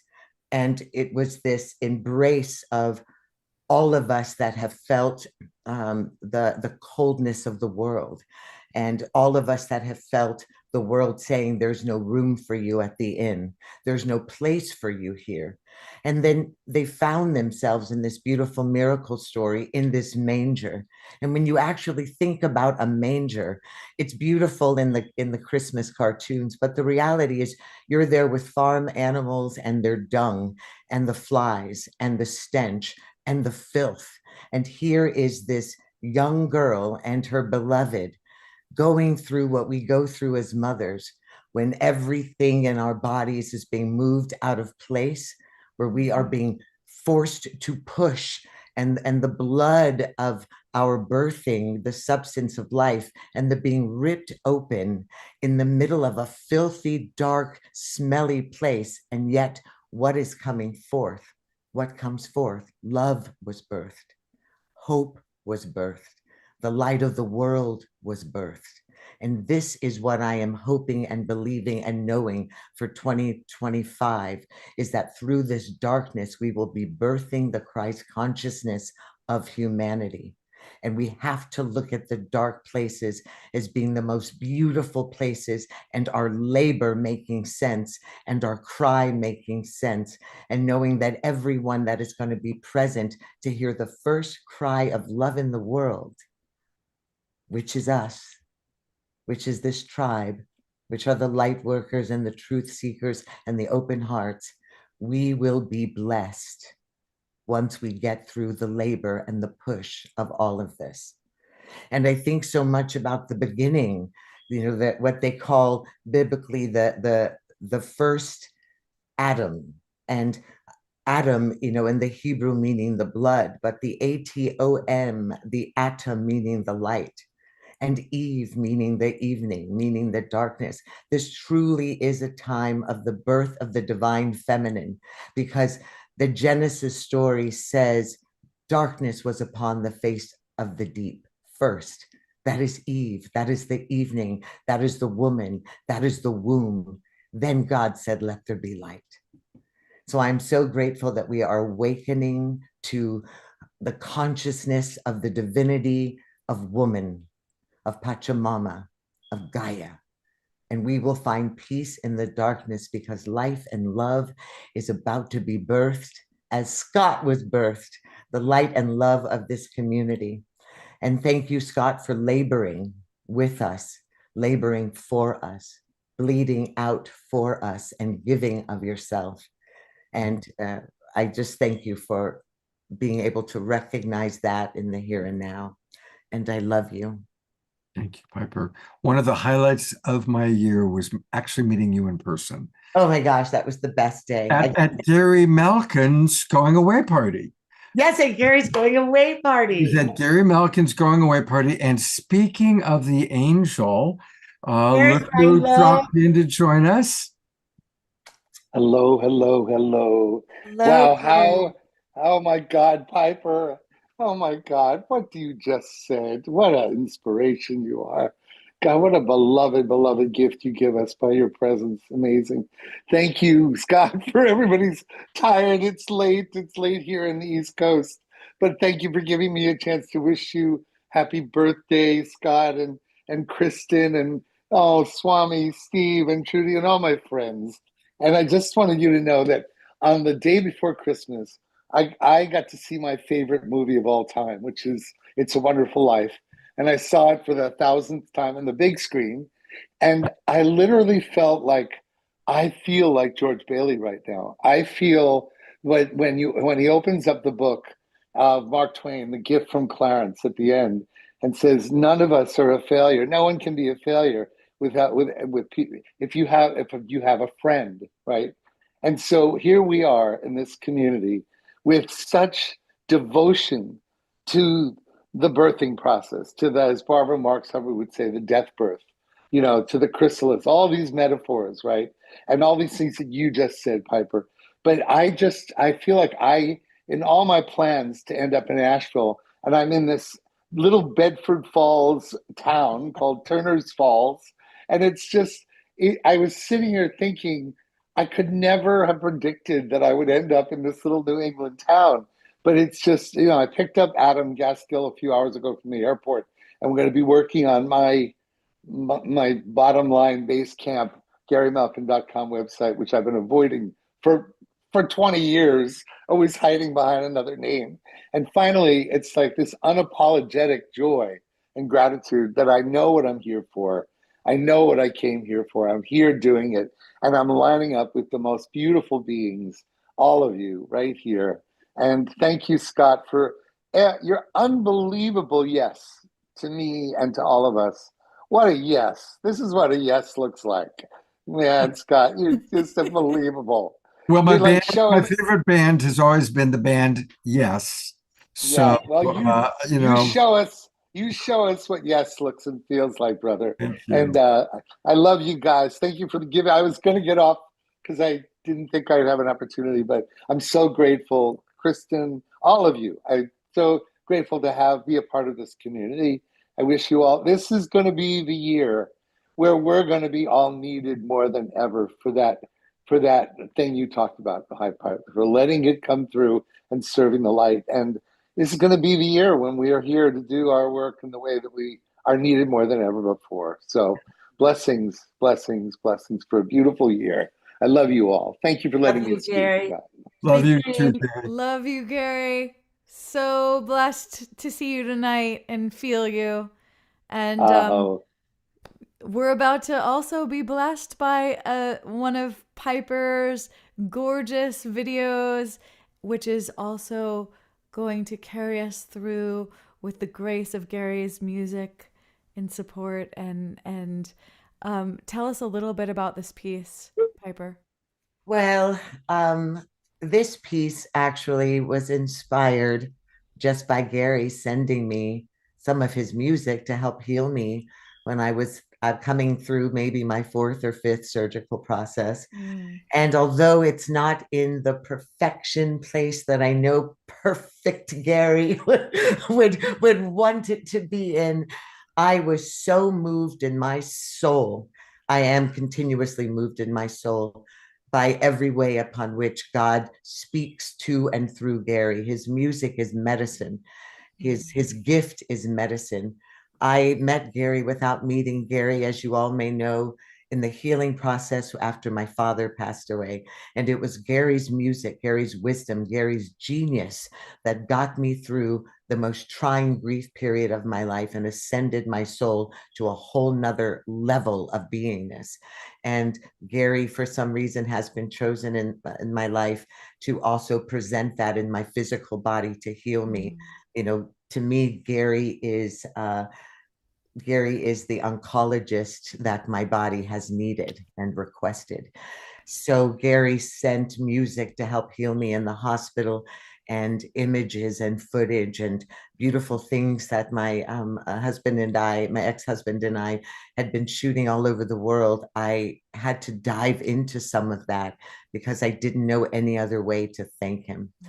And so one of the pieces he sent is a much longer piece, and it's stunning. And because we're talking about the birthing and the butterfly, it's called Chrysalis. And I put footage to this literal perfect piece of music.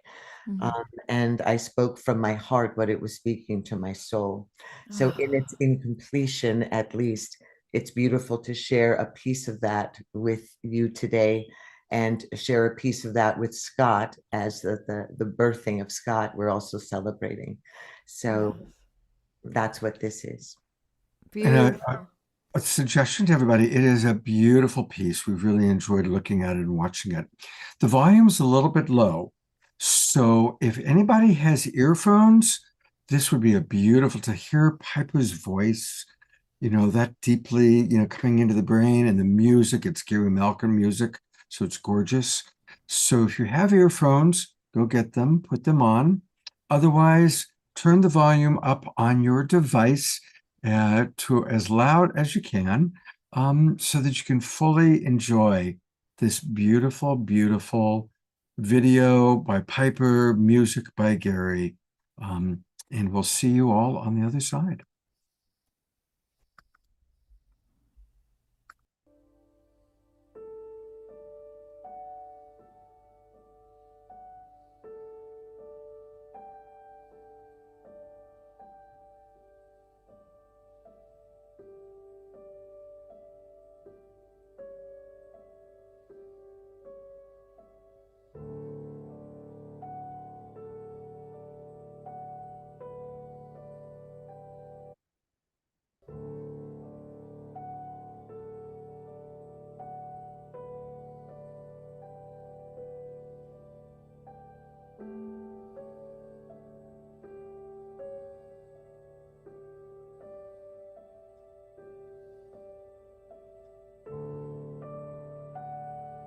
Listen quietly to your very breath in this stillness, in this perfection, in this sacred, soulful, eternal stillness, peace.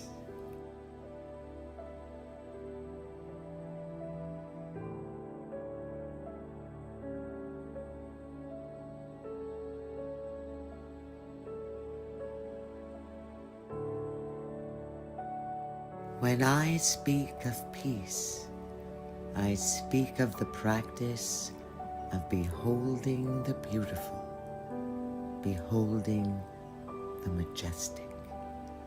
Peace is to encounter the holy in the ordinary. Peace is to find God.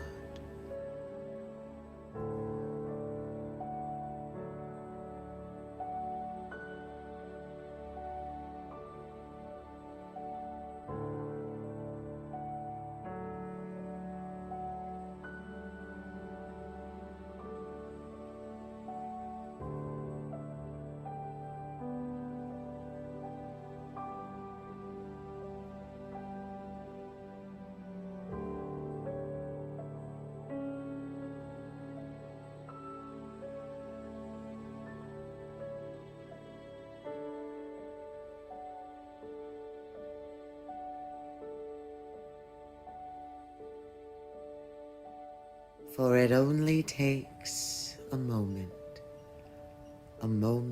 of stillness to dance with God in the mirror of your authentic spirit.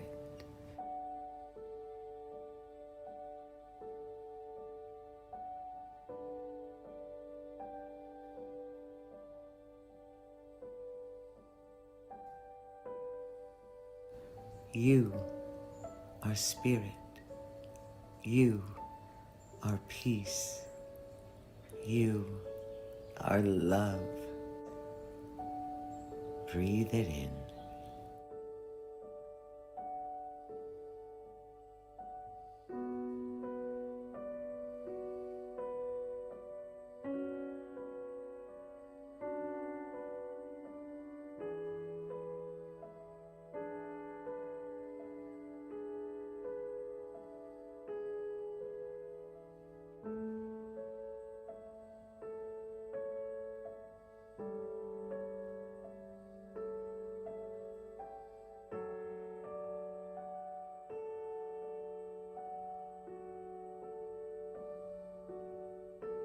Even in a world where conflict and suffering are so abundant, and our inner conflict can take us away from this sacred stillness,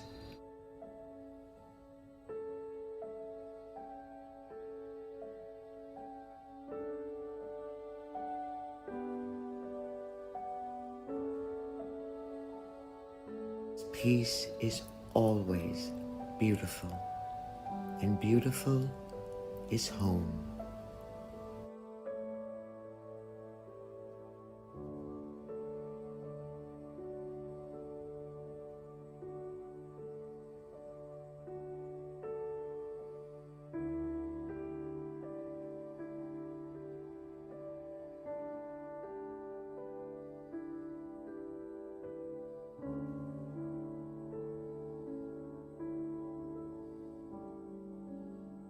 What hope we have is the hope we create when we come together, act together, heal together, to love together.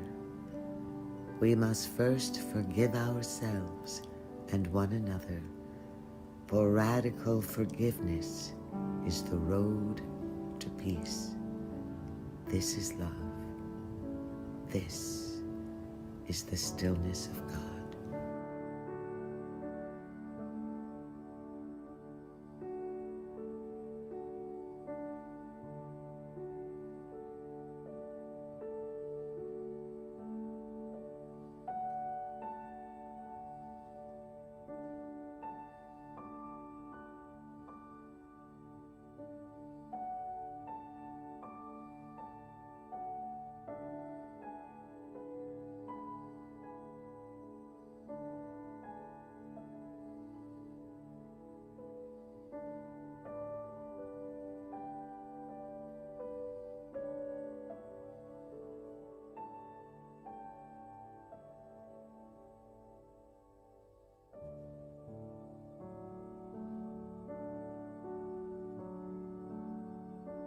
Everything begins with a thought, and all of your peace comes from within. It's not lost, but it can be found by listening to your breath, to God, to your heart, or with a simple smile. Change your thoughts, change the world.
And so it is, like the miraculous drops of water that seep through mountain limestone, that gather themselves into springs, that flow into creeks, that merge into rivers, that find their way to oceans, like our breath and our stillness. Peace.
Oh my goodness gracious.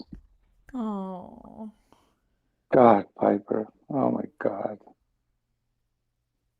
Wow. Just wow. I'm going to read just a few of the comments. I'm not going to be able to read all of them because there are 20. Dr. Laura writes, Piper, that was magnificent. So peaceful and calming. Thank you. Roger and Bonnie, breathtaking. Dr. Laura, I wish there was a button to push to change my thoughts, just like that video was one to change the screen view. Shauna writes, cellular ambrosia of soothing and healing. Thank you, Piper and Gary. Magnificent. And there's literally 20 other comments all coming in. Just extraordinary. Piper, that was such heaven, alchemy beyond words. Every image, every word, every inflection, every frequency was spot on. We have to turn that into something that ends properly, but that was absolutely amazing. I know, and where my sound is proper, but I have to leave that to you. That was I literally made that on 1,000 pain meds, and laying in a bed, and I tell you something honestly. If all I did every morning was just look at that, I would be enlightened in 10 days. I mean, well, you can do that. You can do that. I love you, Gary. We'll talk in 10 days, Gary. Well, what we know is that Gary and I hopefully will be blessed enough to perfect that album of his and turn this vision into something to help heal the world. You will. You are. You two are making pure medicine magic together. Truly. I think Kristin, after all my training, for me to play something that simple took such an evolutionary path to let go of the need for complexity to define me. And I listened to that music, and I so got out of the way for that to come through, and it showers me with such grace and gratitude, and to hear Piper on top of that just complete it with the most perfection spiritually. Anyway, I could say more, but I'm just going to stop and just be in awe of the whole experience. Thank you. Thank you, Scott. Thank you, Kristin. Thank you, Peace Tribe. Love you all. Love you so much. We are so grateful for you, Piper. We are so grateful for you, Gary. Truly, immediately. There's nothing faster than music and visuals put together. I mean, you are instantaneously brought into a new space, into a new moment, into a new possibility. Isn't it a miracle? It's a miracle. Yeah. It's pure miracle, right? Yeah. We're so fortunate we get to create things like this together. Wow. Wow. That's how I feel. How can we support you, Piper, beloved? Gosh, your love and consciousness and your blessings that's the greatest support. And and I'm hoping for every door to open up. Keep sending blessings to Gary so that we can find a path to be able to move this thing forward and continue to bless and help heal Eleanor Joy and myself and others. I hope I'm not missing anyone else that's going through a health crisis, but also for George and I know for there was a young lady whose father had passed, I remember. And I think just the love of this community continuing to heal us physically and emotionally and spiritually, and there is no gift greater than that. And I hope Eleanor Joy is doing well. I think about her every day. Oh, yes. I just want to send love to them too. And because all of you have healed the two of us, your love towards us, has been magnificent. And anyway, that's your love is the greatest support. That's all I can say. Well, thank you. And I do want to remind people that there is a GoFundMe that was started for Piper. It took me a moment to open it back up. But if you go to GoFundMe and you just click Piper Dellums, it'll come up for you. And I'm going to put that into the chat box also. Happy birthday, dear Scott. Thank you, Piper. Piper?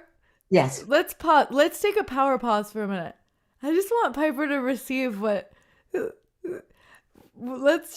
Piper, you give so much. Just let that in. Scott just shared about. Let's just have. We're going to give to Piper for a moment. Piper, let it in. God, Kristin knows me so well. I was making so Thank you for your gifts to us. We know it's Scott's birthday, and we also want to support you, and we love you, and we're so grateful for you. Thank you. And thank you. Thank you. I love you. I love you. Well, we are in the home stretch here. Once again, thank you, Piper. Thank you, Gary. By the way, I'm glad to see Swami Steve is still with us. One of the comments was Swami needs to come up with new words to describe how amazing that video was. Yes. I'm sure he already has some. There he is. Yeah. Well, you know, sometimes, I'm a word guy, definitely a word guy, but sometimes wordlessness really says it all. In just being in that space. So that's part of the pause. My mind works all the time. So to kind of give it, okay, we're going to hit pause here. And with dog's pause, that really makes it a lot easier because it disrupts my normal schedule when she wants to play ball first thing in the morning. Yeah. She has the ball in her mouth. She's ready to go. Along those lines, the greatest sports broadcaster, most people believe or agree, was Vin Scully. Oh, absolutely, yeah. And when something big would happen, Vin wouldn't say anything, right? He would just let the audience and all the applause and all the cheering, let that carry the moment. So that was a voice that lulled me to sleep as a little kid, listening to the Brooklyn Dodgers. And then people a little younger than me heard his same voice with the LA Dodgers, and what a presence. Yeah. No, we could go on about Vinny, but that's another show. Yeah. Thank you, Swami. We'll have a whole Vinny show. Vinny Yoga. We know about Vinny Yoga, don't we? Well, Kristin, we are in the winding down, but I'm so glad that the last big event for tonight is us sharing from you. Oh, well, thank you. It has been truly a blessing on so many levels tonight to weave with each and every one of these beautiful guests and our family, our tribe, and you, Scott. And I thought I would end with this piece, which is all about kind of that New Year energy, stepping into the new beginning. And you can always come back to the pause and begin again. Each moment you can choose. You have this choice point. Do I want to begin again? Oh, yes, I can do that now. And I can leave everything else behind. So as you're listening to this song, just give yourself that beautiful grace that Scott talks about. Give yourself the permission to begin again in this moment. And love you all so much. Let's see here. Okay. Oh. And also, I just want to use this song as encouragement. Sometimes we have something that we've wanted to learn or try for a long time, and the fears come up, and for whatever reason, we don't do it. On this song, I had this vision that, in the middle, I want there to be this harmonica solo. And I realized I didn't really know how to play the harmonica, but I got out my grandfather's harmonica and I practiced for about 3 days straight. And I'm like, I'm going to play this harmonica solo. And after just putting my heart and soul into it and being a patient learner, I was able to play the harmonica solo. So when we get there, just let that be a beacon. If there's something you want to learn, you can do it. Just one little step at a time. Maybe it's a harmonica solo. Begin again. Begin again. Every moment we can. Take your life in your hands like an open ocean. Begin again. My little dog is over there wanting to come in. He got kicked out before. Let's see if he can come in for the finale. He was trying to bark at me earlier and he got kicked out, but now I hear him saying, I want to pause. What is it? Power pause. I want power pause. Well, since we're bringing in the dogs. Hi, Bob. Ooh, I'm going to do the same. There we go. Here we go. Here Let we go. back in, right? We got Jasmine Bear Oh. and Maggie. Oh, look at that. We got all the doggies. We got Kiss. Benja does not like it when I play and he's not right next to me, but right? No. But you have to, yeah, when you bark at mama during a show, that's what happens. I got Ty. Oh, Okay, here we go. yay, Piper's little one too. I know. Oh, and lots of Oh, look at that. Oh my God, look at this. It's down today. Now this is a real big boy. There he is. Oh, look at that. Wow. Such a beauty. All the power paws in the house. We got to give it to these beings. They really do. Talk about what's going to get us through in the best way 2025. It's probably these beings keeping us out for the walks, connecting with nature. They're in the state of consciousness we're all trying to get to, you know. They're already there, you know, and that's what I'm aware of with Jasmine Bear. She's in the state of consciousness I'm trying to get to. Look at that face. Hey, I want to remind everybody, I do have another birthday wish. I'm gonna take advantage of my birthday wish power. Oh. And that is to join Kristin's membership program. So if you go to KristinHoffman.com, make sure there's two N's. It took me a little while to learn that one. And then click payment and membership. And then go to become a member. Now, she's got this wonderful sonic soul family that she's put together. And once a month on a Sunday afternoon, we gather for about an hour and a half, and she plays a couple of songs. And there's always a beautiful theme, always a beautiful, appropriate theme. And it's a beautiful family. Of course, a lot of the people, a lot of Global Peace Tribers are part of this. A lot of regulars are on the show watching right now. In fact, those of you that are part of her family that are watching, pop something in the chat box about what this means to you.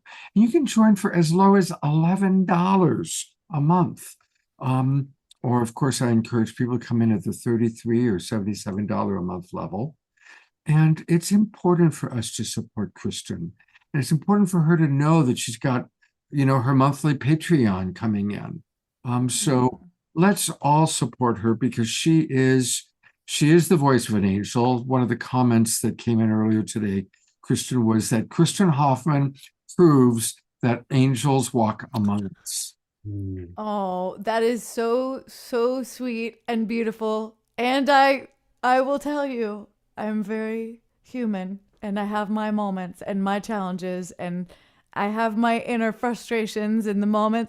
There are moments, not on the screen usually, but where Kristin Hoffman gets upset and that I'm working with my things, you know. But thank you. That really is, that's so sweet. Thank you. And I think we all have our angelic presence that we're bringing through in our own ways. And when we tune into our gifts, when we tune into what lights us up, that's when our angelic presence really comes through. So I feel like when I'm doing music, that's what really lights me up and connecting with you all. And so you feel that. And when I'm watching Piper's videos, I'm feeling that. And when I'm watching you, Scott, in your element here facilitating for everyone, I see your big angel wings popping out. Oh, thank you. Thank you. And I see Steve up there as you bring us into laughter.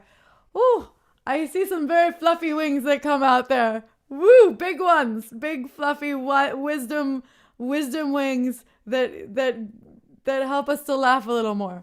Thank Well, you. you know, and thank you for acknowledging the human side. That's why Swami invented tantrum yoga. Use your anger to heat your home in the wintertime. It's very powerful. So. Yeah. I love that. Tantrum yoga. We'll have to try that maybe on the next show. I'm When gonna you're careful, God gives you what you want. I'm going to bring our guests up one last time, our presenters, Omashar, Piper, Nikita, because I want to thank all of you for blessing us with your presence tonight. And I want to close with a vision. Let's all close our eyes. Let's build a bridge between now and exactly 1 year from now. Let's imagine that we're all gathering together, hopefully on a Global Peace Tribe show, and hopefully Kristin's co-hosting once again as a tradition. And let's just imagine, wow, what a magical year. Through all the disruption and all the chaos, the butterfly emerges. And imagining that whatever we've gone through, we all are just in a deep state of gratitude, a deep state of appreciation for how blessed we are, and that our body temples are healthy, and that our world is a better place 1 year from now on all levels. Maximum grace for each and every one of us. Yeah. Maximum grace for this beautiful blue-green planet. Maximum grace for our consciousness, for the human consciousness to wake up. Wake up laughing. Wake up through Kristin's music. Wake up through Piper's video and Gary's music and Nikita's wisdom. Waking up through all the gifts that each and every one of you in the audience as well provide in this awakening world.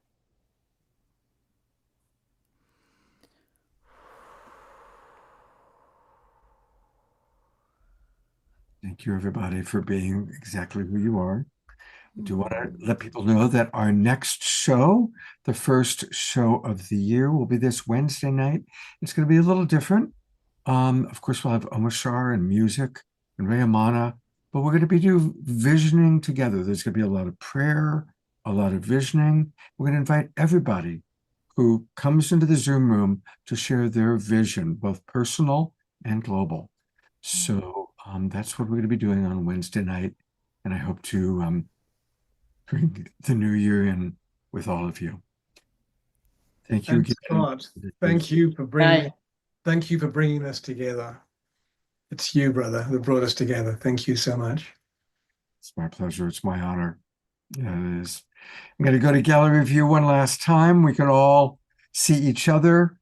Blessings, everybody. Have a beautiful evening. Have a beautiful, sacred Sunday tomorrow. Remember, we can make any moment sacred by choosing to see the divine in all, starting with ourselves. Good night, everybody. Good night. Good night. Love, love, love. Thank you.